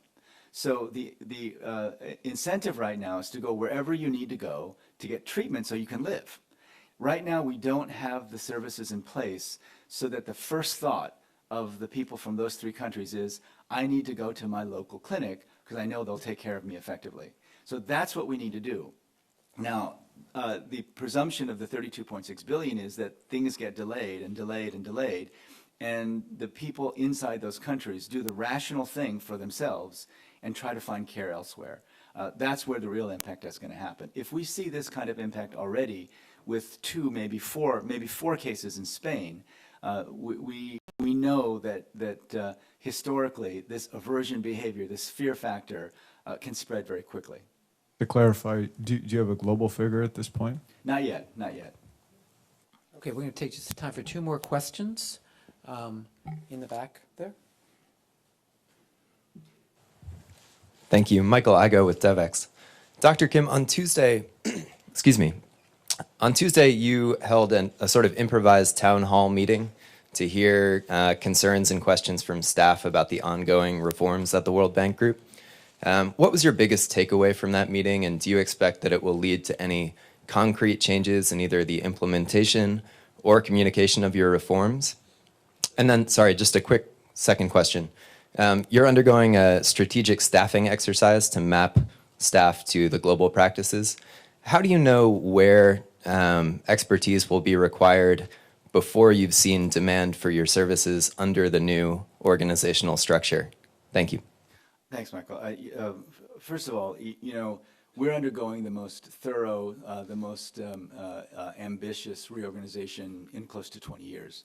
So it's not a surprise to me that there's anxiety, that there's concern.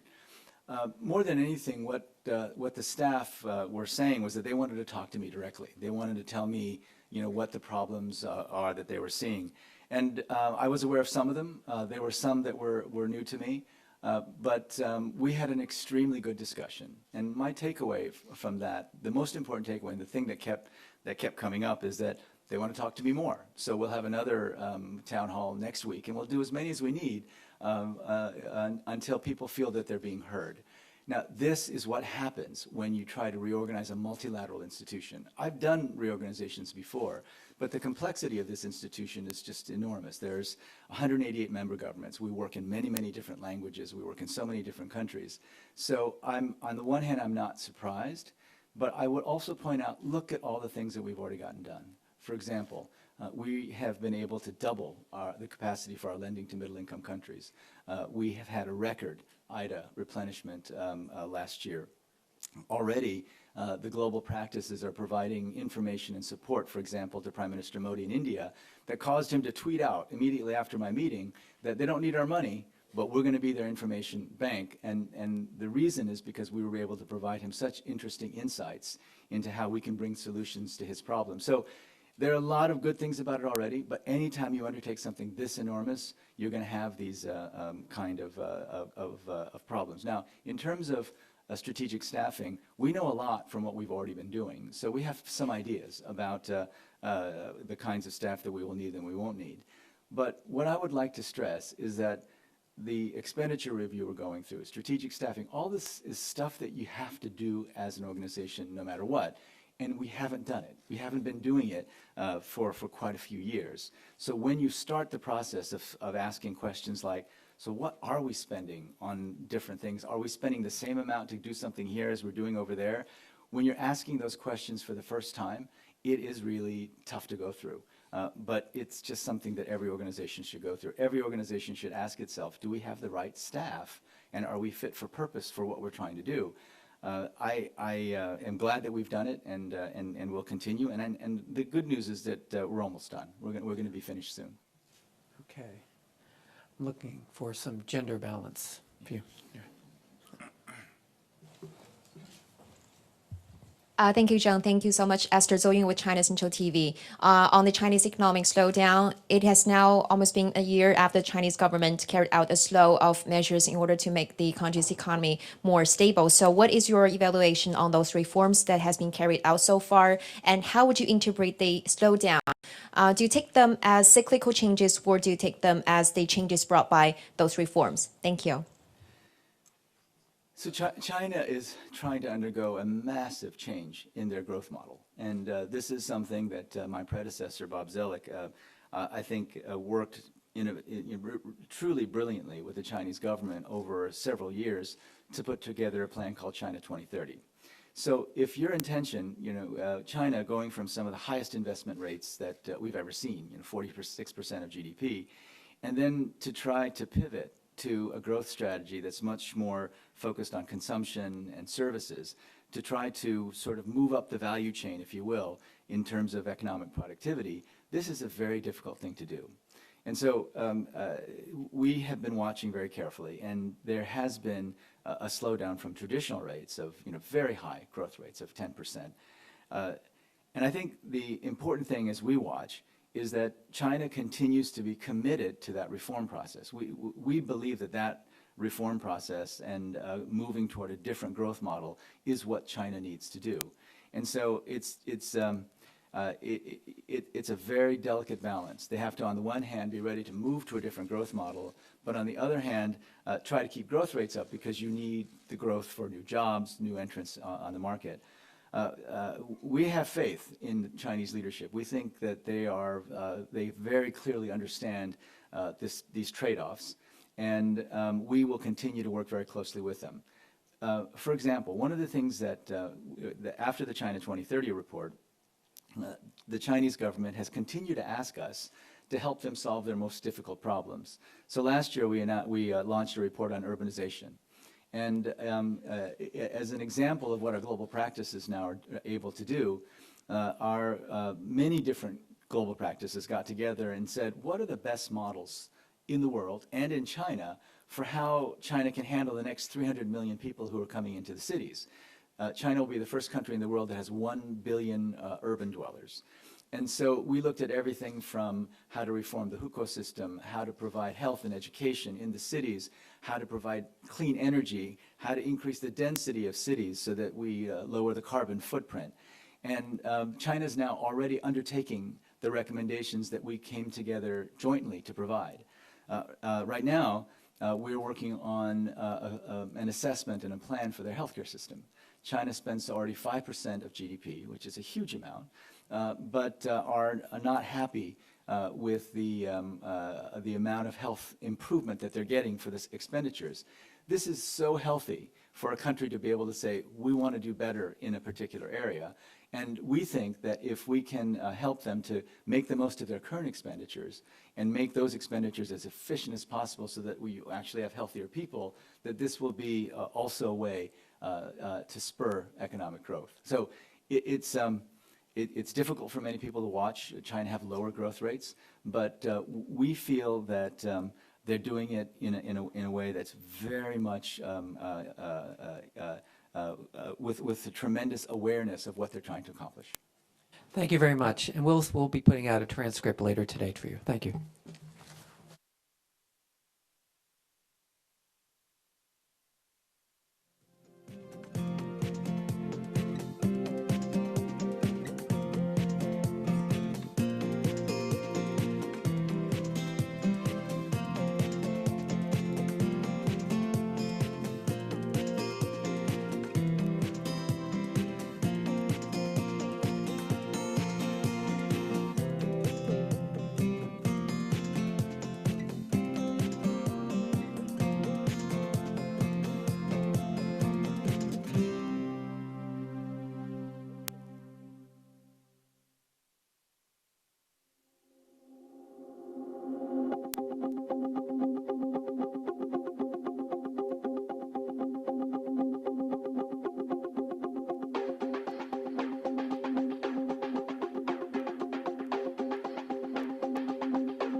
Well, good morning, everyone, and thank you for coming today, and welcome to our 2014 annual meeting. We look forward to your questions this morning. I would ask you to be brief, and then we can try and do as many as possible. Let me introduce to you this morning our Managing Director, Madame Christine Lagarde. We also have with us, just to her right, our first Deputy Managing Director, David Lipton. Without further ado, let me turn to the Managing Director for some opening remarks, and then we will come to your questions in the room. Please identify yourself before asking the question. Madame Lagarde. Thank you. So good morning to all of you. I hope you are well, and I would like to not only welcome you, but include you in wishing this institution a happy birthday. It's 70-year-old, and it's a brand new, relevant, energized machine, I can assure you. I will say a few words about the current economic outlook as we see it, for those of you who've not followed previous press conferences by our terrific team. But I would like to say a few words about the institution first. As I said, it is 70 years old, founded in 1944, and I believe that it is not only relevant, but in a position to respond to the challenges that the world is facing. And as a sign of that, I'd like to just mention a couple of examples. I said this morning, in the presence of a lot of the members of the community looking after and trying to help the 3 West African countries that are hit by Ebola, I said for once, just for once, it's absolutely fine if those countries increase their fiscal deficit. This is not like the IMF. David was a bit concerned, actually. And I'm sure that we have some colleagues who would be a bit concerned. But it's just an indication that we are capable of mobilizing resources. They're not grants, unfortunately, and others are going to have to put grants on the table in significant numbers. But there are circumstances where we are capable of revisiting traditional standards. We've done the same this year concerning sovereign debt restructuring. As you know, this is a matter that we have studied, where we have come up with proposals, revisions of certain clauses of sovereign bond issuance terms. And we will continue to work on those issues. In the same vein, we are also helping the FSB, following up, working, monitoring and helping with profound changes and modified regulations applicable to the financial sector. There are areas where we were not expected. And at the age of 70, it's not bad to actually look at the fiscal side of climate change and what can be done about it. And we have made proposals concerning removing subsidies in a socially responsible way.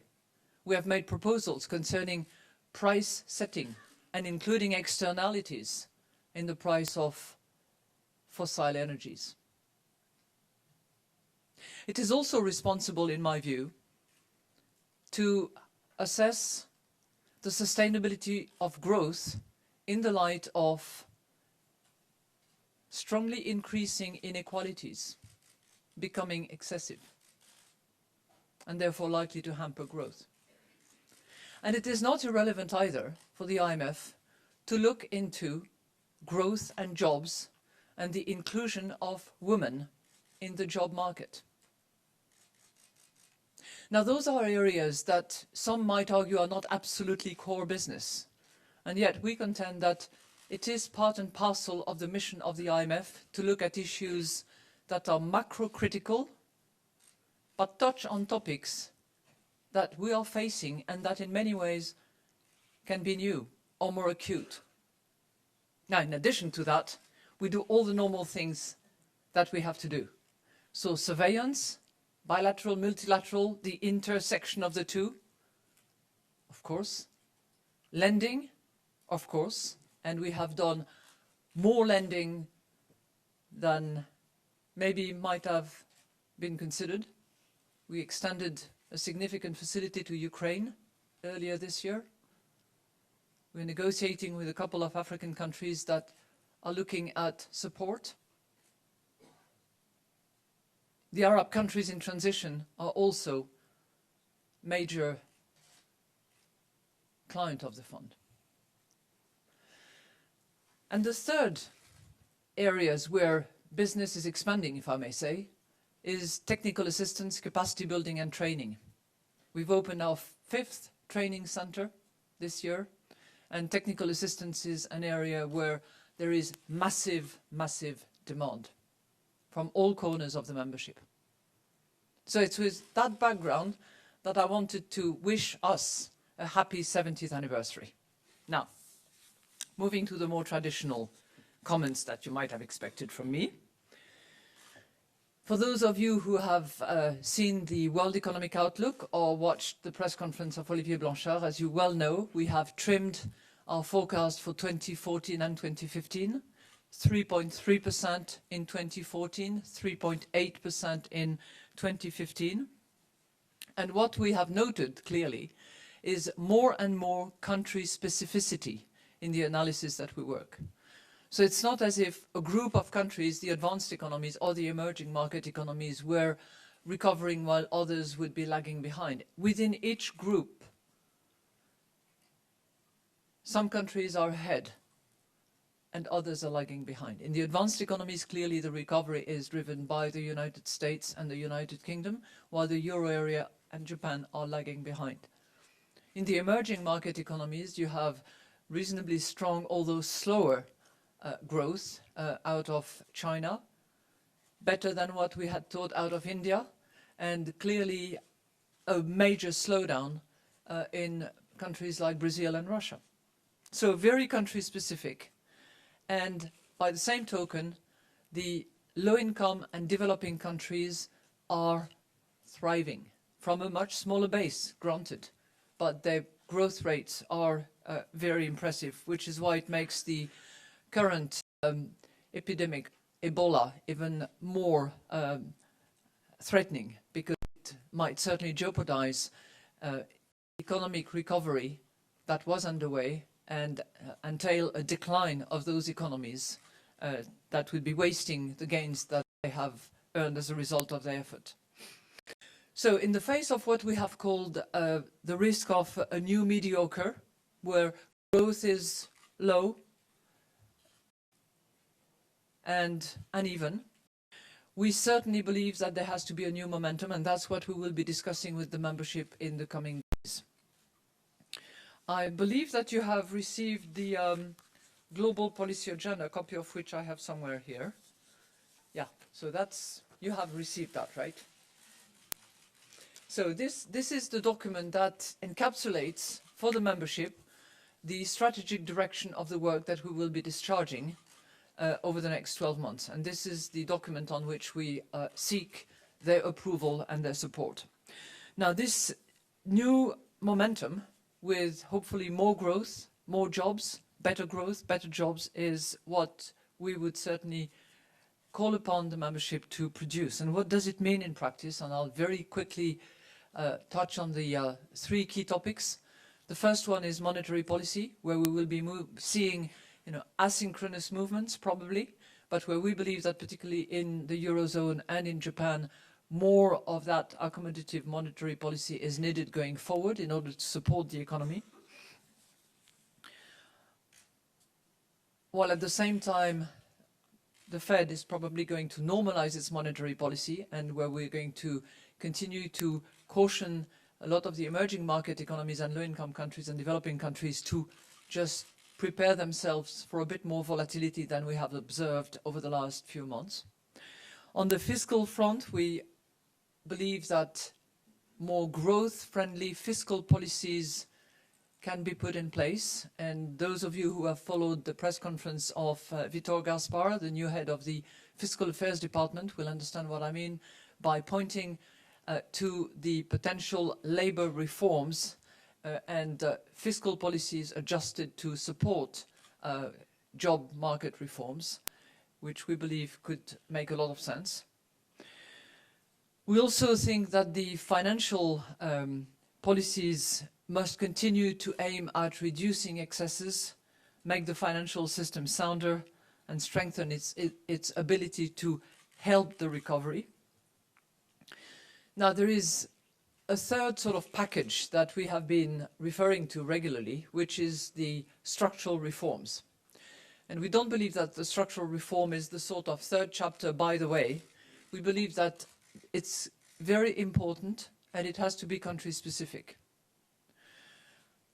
At the juncture of demand and supply driven measures, we have strongly held the views that infrastructure and investment in infrastructure can be a good way to support growth in the short term by putting people to work, by launching major construction efforts or maintenance jobs, but can also impact on the supply side in the medium term by facilitating and accelerating the creation of value down the road. So this is, in a nutshell, what we are forecasting, what we hope to discuss in the next few days, and I'll be very happy to take questions together with David on any topic that you care to ask questions about. Thank you. Thank you, Madame Lagarde. Let's begin over here on the right. Yes, lady with your hand up. Anna Yukonanov with Reuters. I was wondering, in your global policy agenda, you said your analysis of the world looks uneasily familiar. And a lot of your advice has been, you've been saying it for the past 3 years or more since the crisis, countries need to do these structural reforms, and it looks like fiscal and monetary policy have reached some of their limits, and that's why we're turning to infrastructure spending. Would you agree with that analysis, and do you think countries need to step up their game? Thank you. Well, we strongly agree, and we hope to convince those countries that satisfy the various conditions. It's not investment in infrastructure at any rate under any circumstances. It's clearly beneficial, and we believe that it can be not only growth friendly, but even debt friendly if it is done under the right conditions, with enough slack in the economy so that it picks up from there, with a financing situation that continues to be very accommodative and at very low cost, and with clearly a need for infrastructure. So on that basis, we believe that it is helpful, and as I said, it addresses both the demand, short term, and the supply side of the economy. Structural reforms, yes, we have said that, and in a way, it's the common factor to many of the countries in the various regions. But what we are seeing is that they have to be country-specific. They have to be well adjusted to the political acceptability, the multiplying effect that it can produce on those economies. But it's a question of doing it, not just talking about it. We can talk, we can publish reports, we can do that, and we will continue to do so, and we will be as granular as we can, although it is not necessarily our domain of competence by excellence. Other institutions can do that better, but we can certainly, number one, cooperate with them, number two, continue to reinforce the message. But it's a question of getting on with the job and doing it. Okay. Swinging around here. Yes, sir. Right in the front row. Hello, I'm Jeremy Torchman with AFP. Madame Lagarde, according to data released this week by the IMF, China will outtake the US as the world's largest economic power, at least in terms of PPP. How challenging is it for the IMF, since China holds less than 4% of voting rights at the board? Do you think that the legitimacy of the institution is at risk, and do you think that the IMF will have to go beyond the 2010 quota reform that's actually currently stuck? Thank you very much. The 2010 governance and quota reform is an absolute must. It has to be implemented, and everybody knows that it is currently stuck before the US Congress. And we very much hope that the different branches of the US authorities, executive and legislative, and members of the legislative amongst themselves will understand the relevance of having an IMF that is representative of the global economy and includes the people that should sit at the table. Now, this has not happened. It was due in 2012. It's overdue in 2014. And I strongly hope that under President Obama's leadership and with the right understanding of the parties, the role of the IMF warrants that ratification. You know, who was first on the job concerning Ukraine? The IMF. Who managed to disburse very, very quickly and put cash in the banks of Guinea, Sierra Leone, and Liberia? The IMF. Not to say that others are not doing the job, but we are capable of dealing with a crisis situation of that nature like you know, no institution. Now, I'm not finished. I also want to say that notwithstanding the fact that the reform has not been ratified, we as management include a representative of China. One of the deputy managing director is Min Ju and plays full part of the management. And we are delighted that he's sitting at the table with us. Within the teams, we have a lot of the underrepresented staff members and heads of department. The secretariat head of the IMF is a Chinese national. So you were talking about China in particular, but I would like to enlarge the topic to say that those underrepresented in the quota are not underrepresented necessarily in the management circle or in staff and at the highest level of the fund. And we certainly pay as much attention as we should to all and not just to the big players. Okay, I'm going to stay down here. Yes, lady in the front row. Eleni Jokos, Bloomberg TV Africa. We're seeing a lot of countries speaking with the IMF, African countries in specific, even working with the IMF with regards to technical assistance.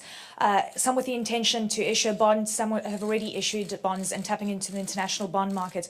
To what extent do you think African countries are capable of taking that money and pumping it into the right projects, infrastructure projects, as the IMF has been alluding to, and not making the same mistakes of the past given the debt history of the continent?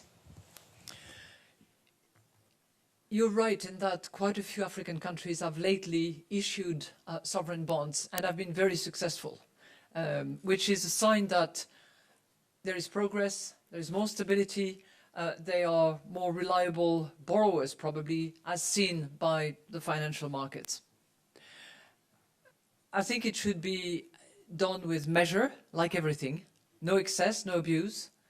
And I would like to point out to you that we are currently working within the Fiscal Affairs Department on specific research work to actually focus on how public finance, how civil service in each country can actually well serve the discharge of major infrastructure projects. And we will make that expertise available to the Australian presidency of the G20 and to all our members, of course, to make sure that they appreciate how good management of public finance, how good governance of public finance, and how focused project management can be in order to serve the efficiency of infrastructure. Because this is what we've advocated. It will work if it is efficient. It will be efficient if it is well handled by those in charge. And there's a way to do that. Okay, swinging back. Yes, sir, with the glasses, yeah. Yes.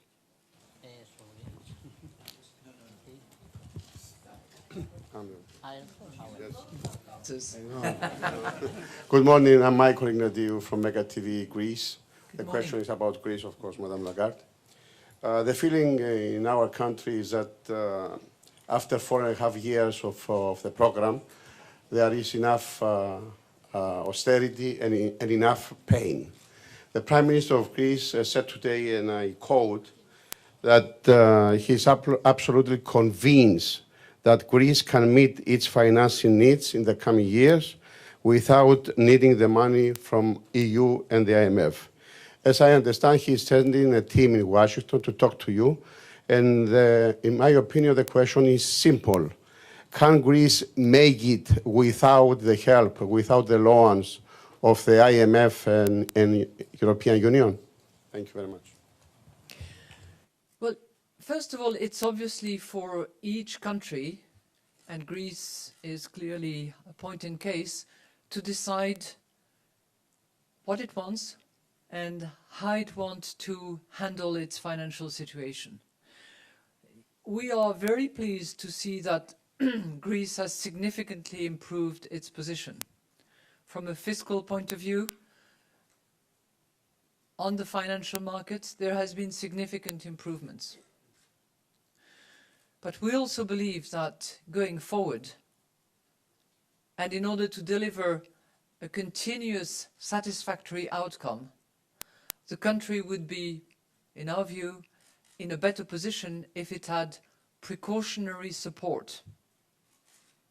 So we're talking about evolution in the relationship, but we believe that the relationship can still be extremely helpful for the country to move on and ultimately on its own. So we are ready to help, and we believe that it could be effective. Thank you. Let me take a lady in the front here. Yes, ma'am. Lubna Bouza, CNBC Arabia, Dubai. Good morning. Madame Lagarde, where does the IMF stand from the economies in the Arab world, where some still coping with the aftermath of the Arab Spring, and some are undertaking some really painful reforms? And on geopolitical risks and falling oil prices, how can the IMF price in those factors and the impact on the oil exporting countries that is considered a main driver and economic power in the region? Thank you. First of all, we are very engaged and involved in the Arab world in general. And I'm using the Arab world in general because we used to talk about the Arab countries in transition, the ACT as we had labeled them. I think it goes far beyond the ACTs because there are countries that did not go through that transition phase, which are struggling at the moment with very complicated issues that have to do with significant military problems, disruption of the entire infrastructure, abundance of migration, people who are being displaced, about 11 million of them in that whole area. So we are trying to help in all these directions, and not only the Arab countries in transition. We go beyond that at the moment. We have quite a few programs in place. The latest one that was approved was Yemen. A lot has been achieved, let's face it. When I look at the program to remove subsidies and to use public finance to better use as safety net for the poor, as support for health and education, a lot has been done. But there is still a lot more that needs to be done, and we appreciate how difficult it is under the circumstances faced by and it is to their credit to have done what they've done, but they have to continue. I'm particularly pleased to see that there is a strong delegation coming from Egypt on the occasion of the annual meeting, and we will be continuing the discussions with Egypt, and I very much hope that we will be able to do an Article 4 with our Egyptian friends. And, you know, bottom line, we are focused, we are going to continue to be engaged, but this is a part of the world that needs the attention, the support, and the financial support as well of the international community. Thank you. Let's stay down the front. Yes, sir. Thank you. My name is Andrei Sitov. I'm with the Russian news agency TASS. Thank you, Madame Lagarde, and happy anniversary to the IMF.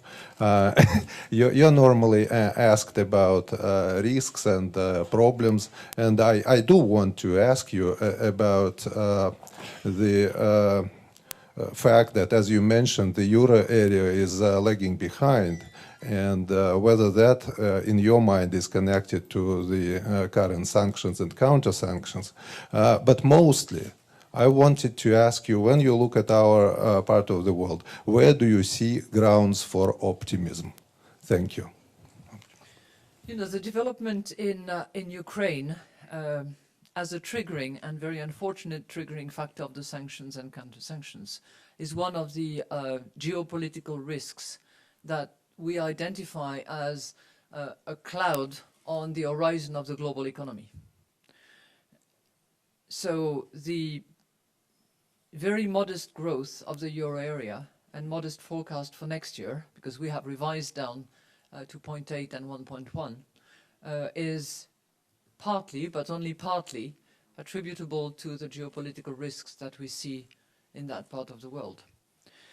What hope from that area? Well, I would hope if I see a resolve to conduct both reforms on the one hand and investment on the other hand. I think it goes hand in hand to give and take, and both surplus and deficit countries have to rally around better growth in that part of the world. Very much. Yeah. In the blue, thank you. Hi, Madam Lagarde. I'm Jennifer Lee with Hong Kong Phoenix TV. My question is regarding Federal Reserve's monetary policy and its effects. So as the IMF has indicated that the global recovery is still relying on the advanced economies' accommodative monetary policy, we also see the Federal Reserve has a growing concern over the global growth. So I wonder, do you think to what extent the Federal Reserve will be able to raise the interest rate later than expected? And also, what is the IMF's latest assessment of its spillover and spillback effects? Thank you. You know, I don't live in Delft, and I cannot predict what the Fed will do. I also believe that Chairman Yellen is giving very clear, very understandable explanation and guidance about the monetary policy of the Fed. So I think that, you know, we can all read the same thing, we can all understand what is meant by what she says. And we have also seen delivery of what she has messaged some 6 months ago, 9 months ago.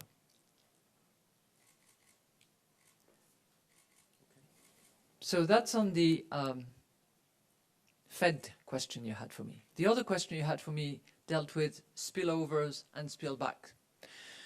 And it's an area where we do quite a lot of work, a lot of analysis to actually identify what the outcome of what we call the tapering tantrum.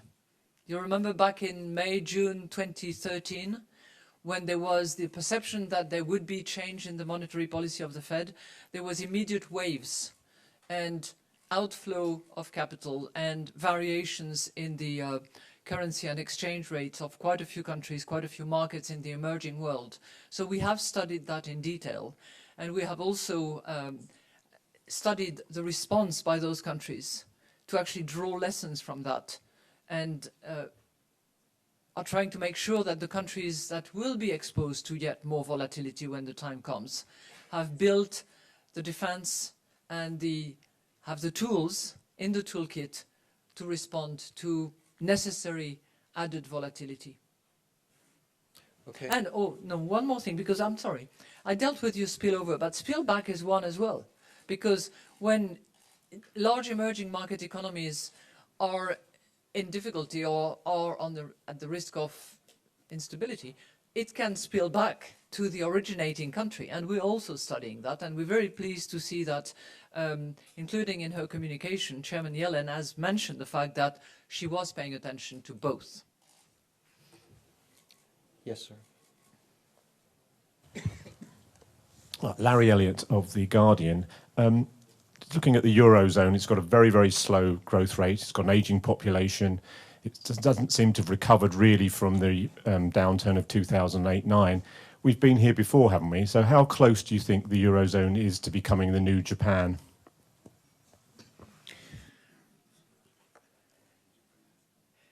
You know, I think it's been commented upon by Olivier.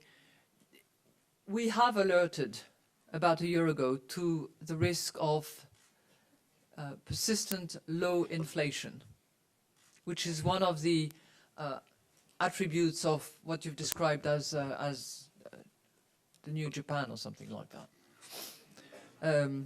So low inflation was a risk. We identified that. Measures have been taken by the ECB to try to resist and reverse that risk. More, we hope, will be done. We have also now alerted to the potential risk of recession in the Eurozone, and I think that risk has been identified as a probability of about, well, 35+%, anywhere between 35 and 40%, which is not insignificant. We're not suggesting that that zone is heading towards recession, but we're saying that there is a serious risk that that happen if nothing is done. But we're saying also that if the right policies are decided, if both surplus and deficit countries do what they have to do, it is avoidable. 2 more questions, if they can be quick. Yes, ma'am. Thank you, Jerry. Esther Zoying with China Central TV, CCTV. A follow-up question on PPP. Madam Lagarde, how seriously do you think we should look at this data? Because if we took a look at other more commonly used data, China's economy is still way behind the United States. So to what extent do you think the purchasing power parity could reflect the real status of economies? Thank you. Well, I will not enter into the debate of what is the best measurement, because there are lots of ideas on the table at the moment. PPP, GDP, the measurements inspired by the Joe Stiglitz Commission from 4 or 5 years ago. But, you know, it's one indicator amongst many others. If you look at GDP per capita, China is way behind, of course. But you have to take all the factors into account to actually assess the stability and the future of an economy. I wouldn't neglect demographics, by the way. So it's a sign that by that particular criteria, China is growing. It's a fact. Last question, and I want to go to one of our fellows at the back from Peru. Yes, sir. Oh, the road to Lima. Where are you? Buenos días, señora Lagarde. Omar Manrique, del diario Gestión de Lima, Perú. Bueno, en representación de mis 3 colegas peruanos, que tenemos expectativas acerca de la próxima reunión, la sesión anual del Fondo Monetario y del Banco Mundial en Lima en octubre del próximo año. Justamente queríamos saber cuáles son sus expectativas para esa reunión en Perú. Quería aprovechar también para preguntarle que el tema de la baja en el precio de los metales ha golpeado economías de la región como Chile, como Perú. ¿Qué debería hacer países como Perú para enfrentar esta situación de baja de precios de metales? O sea, ¿con qué nuevas fuentes de crecimiento debería apoyarse el país para salir adelante y retomar las tasas de crecimiento de antes? Por favor, y finalmente, si se agrava el panorama, esto de la desaceleración en países en la zona de euro o en China, ¿cuáles deberían ser las acciones para prevenir o para moderar los efectos de esta situación para países como Perú? Muchas gracias. Okay. For those who didn't get the translation, or did you all get it? No. Okay. It was a very comprehensive question from your Peruvian colleague, who, number one, was happy to say that Peru will be hosting the next annual meetings of the IMF and the World Bank next October. So he hopes that you're all coming. And then he asked questions about the current economic situation of Peru, which is an economy clearly marked by extractive industries and the export of commodities which have suffered from the the recent decline in the price of commodities.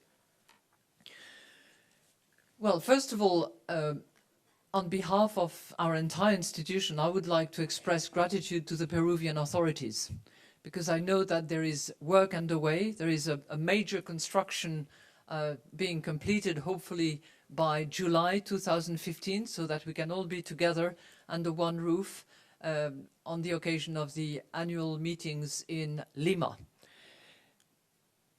And we are all looking forward to it, I can assure you. Concerning the Peruvian economy, it's one which has grown very fast, one of the fastest in Latin America over the last decade, and which has taken a hit in the early months of 2014 as a result of a combination of the lower price of commodities, which Peru is a great producer of and a great exporter of, and second, as a result also of bottlenecks in the countries, given that it has grown so fast and that the infrastructure has not necessarily followed as fast as it should have. So for the combination of these two reasons, the growth rate of Peru has gone seriously down in the first few months of 2014, and we're forecasting a significantly slower growth for the country compared with what it has produced in the last decade. But we believe that the policy measures that have been decided, both from a fiscal standpoint and from a monetary standpoint, should be conducive to restoring the situation. We believe that it's not necessarily easy from a political point of view. We understand that there is a coalition government, but we hope that all members in the coalition will be focused on delivering the right supply and monetary policy mix in order to redress the situation. Voilà. Thank you, Madam Lagarde, and thanks to all of you for coming. We'll see you over the coming days.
nhiều lần xíu lần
1, 2.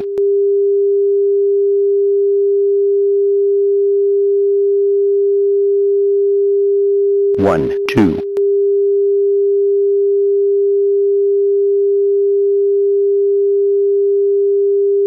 1, 2.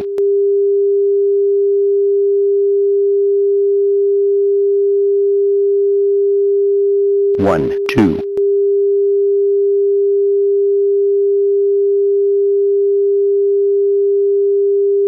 1, 2.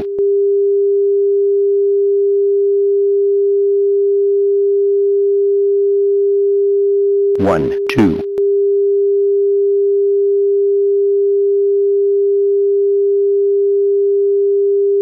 1, 2.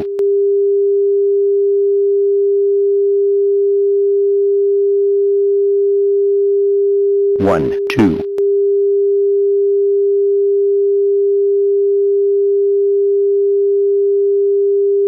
1, 2.